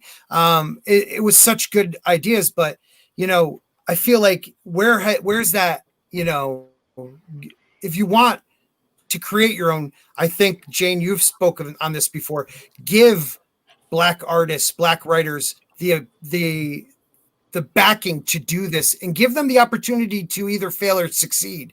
Put it out there and let the people decide if they like a new character. But they don't want to take the risk. They want to stick with the tried and true. They want to stick with the name, even if it's not the same character. And that's part of the problem. Exactly. So a lot of really great artists get shut out because they don't get a chance. But that's also the great thing about, this new era where we have people like Fatal J who's creating comics and things, and we can enjoy what they produce, what they create directly. Absolutely. We don't have to worry about, corporations getting in the way. Oh, the Time Prophet, they are trying to remake Spawn. Oh God. Todd McFarlane wrote a script. It's actually pretty good. Okay. Really? Yeah, Okay. Spawn's actually not the main character though. It's a cop that's on a mystery, and Spawn is helping him out. It's kind of like the first book of the Shadow from the pulp era. Right. At least in its presentation of what Spawn is, they don't actually go too much detail, and I think that's probably an interesting take for the characters to keep him more mysterious than make him dominant in the. Hell. Yeah. Oh, hell. And Spawn under Todd and Spawn is 100. Sorry, Scott. Spawn is 100% under Todd McFarlane, so he gets final say. That's what I'm talking on what about. he does with the character. It'll be done right. It'll be done right. I love the Spawn. I love those comics. I had the first, 15 of them boarded and backed, and then become a drug addict and sell everything. That cartoon HBO had was that was awesome. Great. It's one of my favorite cartoons of all time. Yeah. Very good. All right, let's. I guess we're gonna start wrapping it up, guys. Wrap it up. You won't have to anymore. I'll take it. Wrap it up. I won't have to. No, actually, after, and I haven't had it done yet, Steven, but after a vasectomy, oh boy, after like 3 months, you still could get somebody pregnant because of the residual fishy sperms. So you have to then go. Vicious right. The doctor, funny story. The doctor told me in the 3 months before my next specimen I have to bring to them. You're muted. He said to me that I would have to have release those guys. Release the hounds 20 to 25 times. And I said, "Oh wow, I wonder if my wife would be into that." He goes, "I will write you." He told me he'd write me a doctor's slip.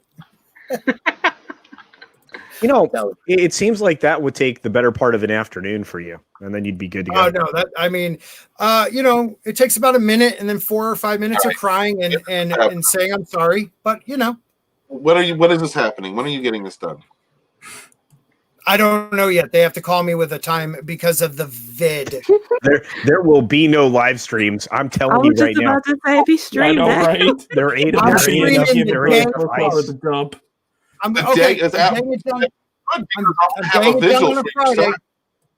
gonna have it on. I'm getting it done hopefully on a Friday. I will definitely have a Saturday dump. There will definitely be a Saturday dump. You'll be able to I'll look down and have it ice right here.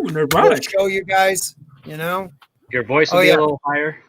A lot higher. Hey guys, welcome to the dump. Or as Machini had an inspirational photo for you, Scott. What? Machini had an inspirational photo for you. Where is it? I'll reveal it when I do when we do our outros. Okay. Well, why don't we start that right now? And we will start with the great Machini 90. Good morning, good afternoon, good evening, good night, everyone. We thank you all for stopping by. My name is Ed. Apologies if I got too heated on the stream, sorry. But my name is Machini90. I'm the Inquisitor, the artist of the fourth wave. You can find me on YouTube where I do weekly time lapses. Weekly draw streams every Wednesday, Sunday at 12:30. And starting tomorrow, I'm bringing back time lapse drawings. So Tuesday and Thursday. It'll just be quick 1-2 minute stuff. But I want to thank everybody who came by for the Wednesday stream earlier. It was absolutely a lot of fun. Had so many guests on board, and I wish you guys all a happy holidays for there. On Sunday, however, I figured we could at least end the year with a little bit of a laugh. I thought it'd be funny if I could redraw this character, this freaking joke, armpit girl, patriarchy, feminist character. I thought it'd be funny. I could do a redraw of that. I thought that was me. Okay, who is that? It's one of the new warriors. I don't know who that was, but I remember Steven showed me that clip, and I was like, "Oh my god, it was me. It was my fault." That was horrible. She's not a good. I mean, that cut is fresh. I mean, it's very clean. Good for her. Okay. Also, culture. I wanted to bring up one more thing. Okay. Lunch. This is Tristan Mays. The girl Pan Am from Cyberpunk 2077 is actually modeled off of her. Well, it makes a lot of sense. She's in the driver, I think. Yeah. Pan Am is like, dang. Yes, she is bae. I'm ready to set up a franchise with this girl. Oh God. She would get me in trouble. Oh yeah, Steven, would you have her babies? I put a ring on that. Yeah, brother. Ring, ball and chain, literally. Thank you very much, Makani. Where can they find you, buddy? You can find me on my YouTube channel. You can find me on my YouTube channel. Like I said, weekly draw streams are Wednesday and Sunday at 12:30, and new time lapses starting tomorrow. Thank you, buddy. No problem. And next up, the fantastic, my friend, Jayne Theory. That didn't work for you? Jayne Theory. You can find me on YouTube where I post movie and television reviews and pop culture commentary. On Saturdays at 6 Central, I host Rogue Entertainment where we discuss the latest in media, news, entertainment, you name it. You can also find me on Twitter and Instagram and Parler at Jayne Theory. So we only get one "Hey guys" per episode now. We don't. That's it. Yes. That's just one. Yep. Stay on target.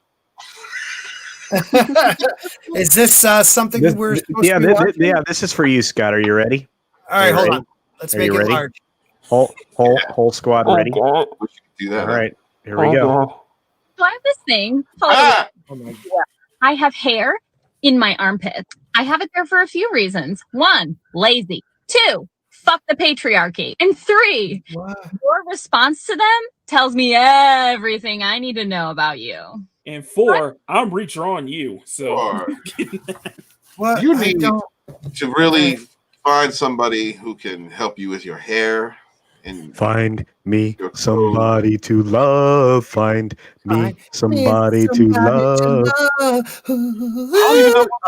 I didn't know what that was. Was that a gin? Like what was that? What was that? Script doctor. You're a writer. What was that? Sloth's sister. Yeah. Steven says nightmare fuel. That's what that was. Oh, dude, for sure, my brother. For sure. I mean, and Robert pointed it out too. Those sideburns. Oh, sexy. Oh boy. Dude, yeah, They went down and connected to her armpit. That you can only see those if you go down to the Diamond District in New York City. That is what you get if you shave a female dwarf. Well, yeah. Oh man. You can't go down to the Diamond District right now because maybe the Diamond District. They lock down certain areas of. Oh, I know, dude. I don't even need to get into this. I know. Yeah, exactly. Yeah. Culture. While we're on you, why don't you tell us what you're all about?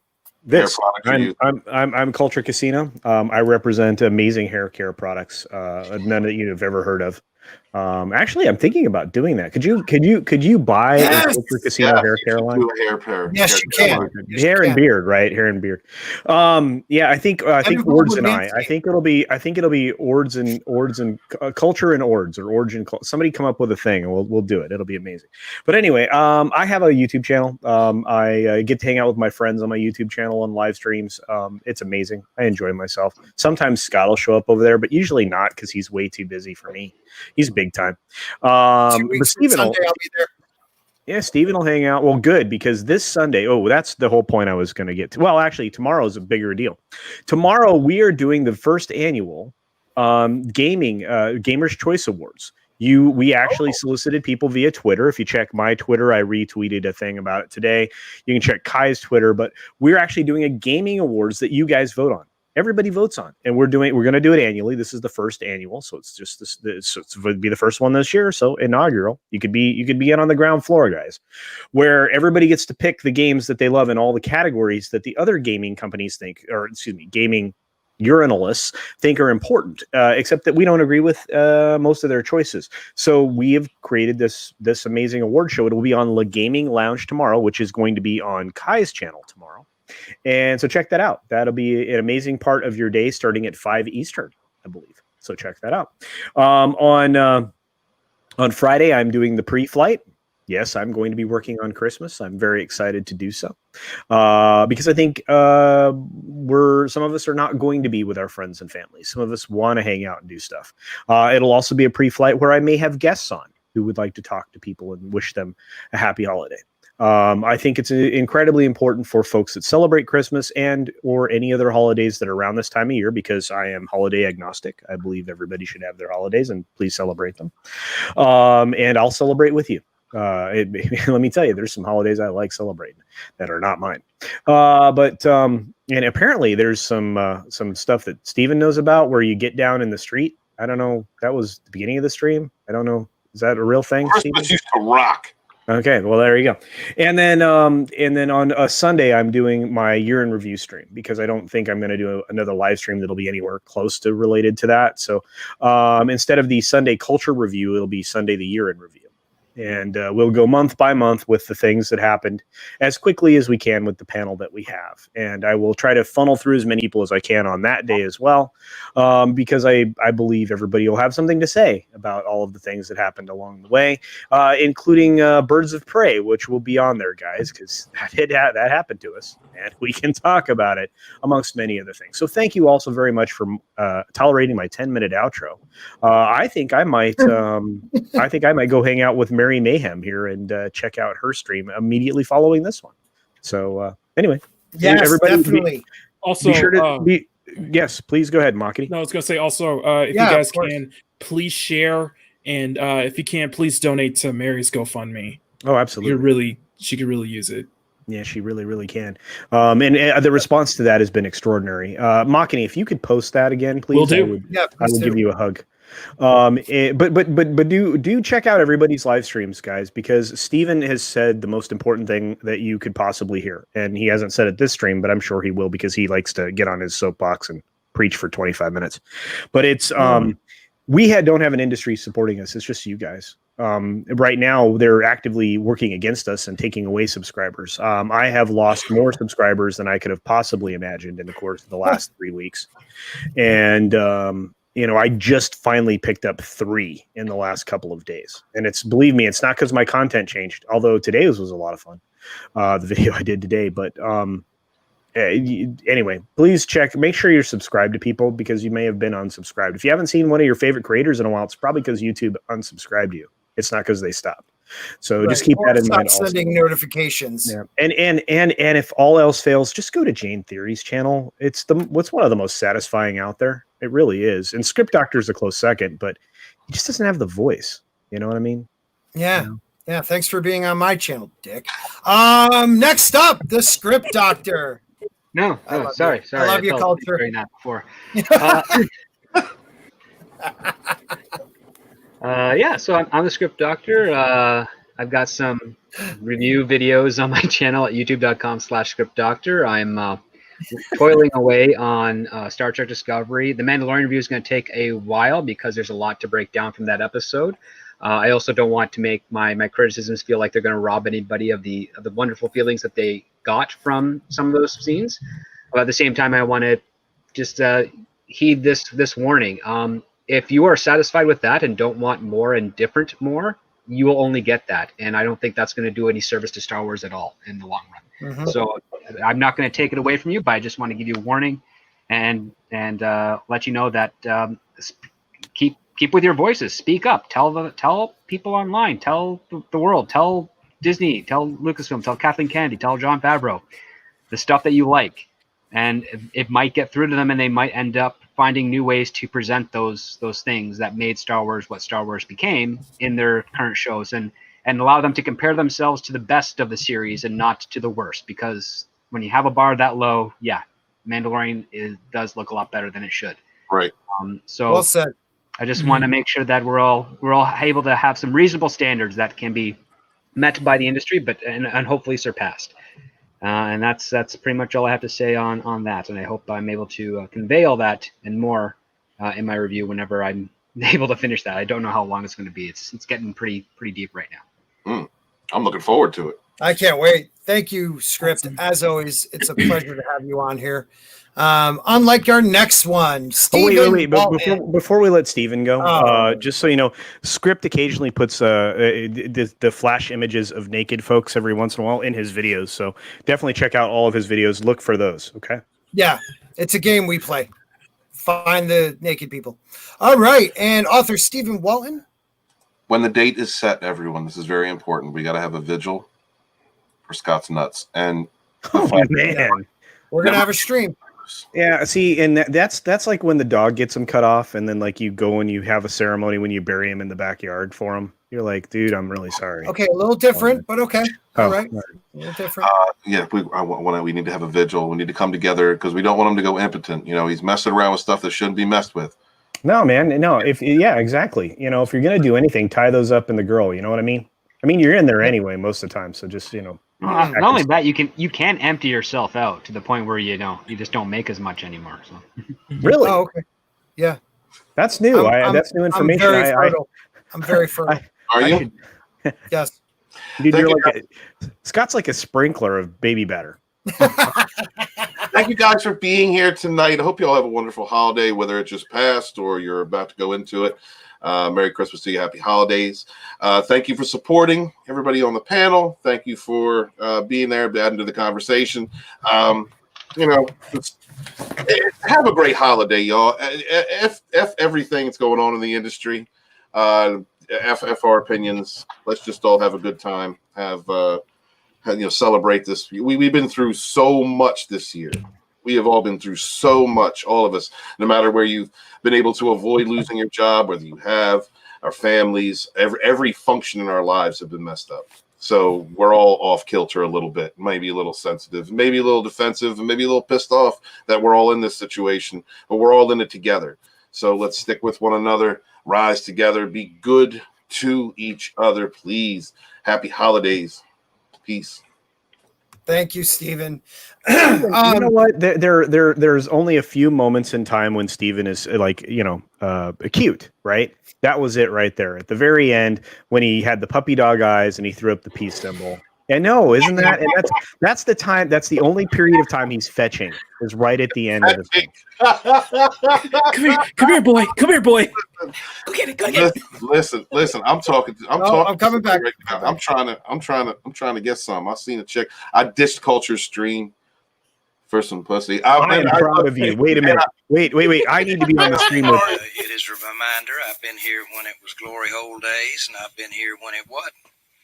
And so, having said that, I want me some glory hole. It should be me and Steven on the screen together right now because I'm going to tell you I am proud of this man for ditching me to go in because this young lady, holy hokey smoke, that's my pa would say that hokey smoke. Look, there you go. Anyway, it's got to have these lockdowns. Got to stop. We need to get laid. Yeah. Open the bar. They're trying to control the baby population. Anyways, I want to thank everybody for coming out tonight for our Christmas Eve stream. Thank you for the past year. It's been awesome. Culture is right. I have not broke a certain number since August with subscribers. It goes up, it goes down, it goes up, it goes down. So just make sure you are still subscribed to your favorite YouTubers. And if I'm not one of them, just subscribe to me anyways. The CJH made me remember something I used to say at the end of all my videos. I used to say, if they start calling you names, they've already lost the war. But the truth of the matter is, with this infighting and stuff, if you start calling people names, you've lost the war. Mm-hmm. So let's not call each other names, guys. Let's back each other, debate, fight, argue, whatever. But remember, we've been through a lot together, and we should stick together through all of it because we're all good people, just have different views, and that's the beauty of this thing we call the Fandom Menace. Carry the hashtag, don't carry the hashtag. I'm still going to be your friend if you're a good person. So God bless you all. If you don't believe in God, God bless you all anyways. And I wish you all a Merry Christmas, a Happy New Year.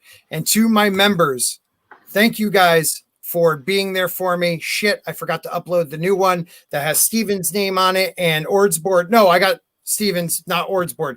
Thank you, OrdsBored, for being the newest member this week.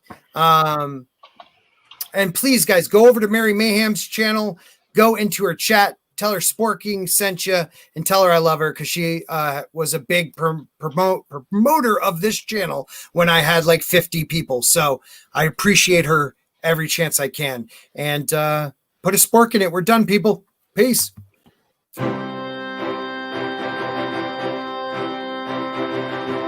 I can't believe you didn't upload the new one, dude. I don't even see it running yet. Yeah, but it took me all of 20 seconds to replace your name here with. I know. I can't believe you did that. Well, we all know that your name here is Ords. We know that's Ords. Okay. Yeah, your name here is Ords, everybody. Sports. Oh no, What? we just then they scroll. They're gonna scroll. Yeah, wait a We're gonna minute. scroll the sport. Yeah. Oh, I'm going to scroll them when I get enough people. Bye, everybody. Yeah. Remember, Santa's coming. Santa is coming.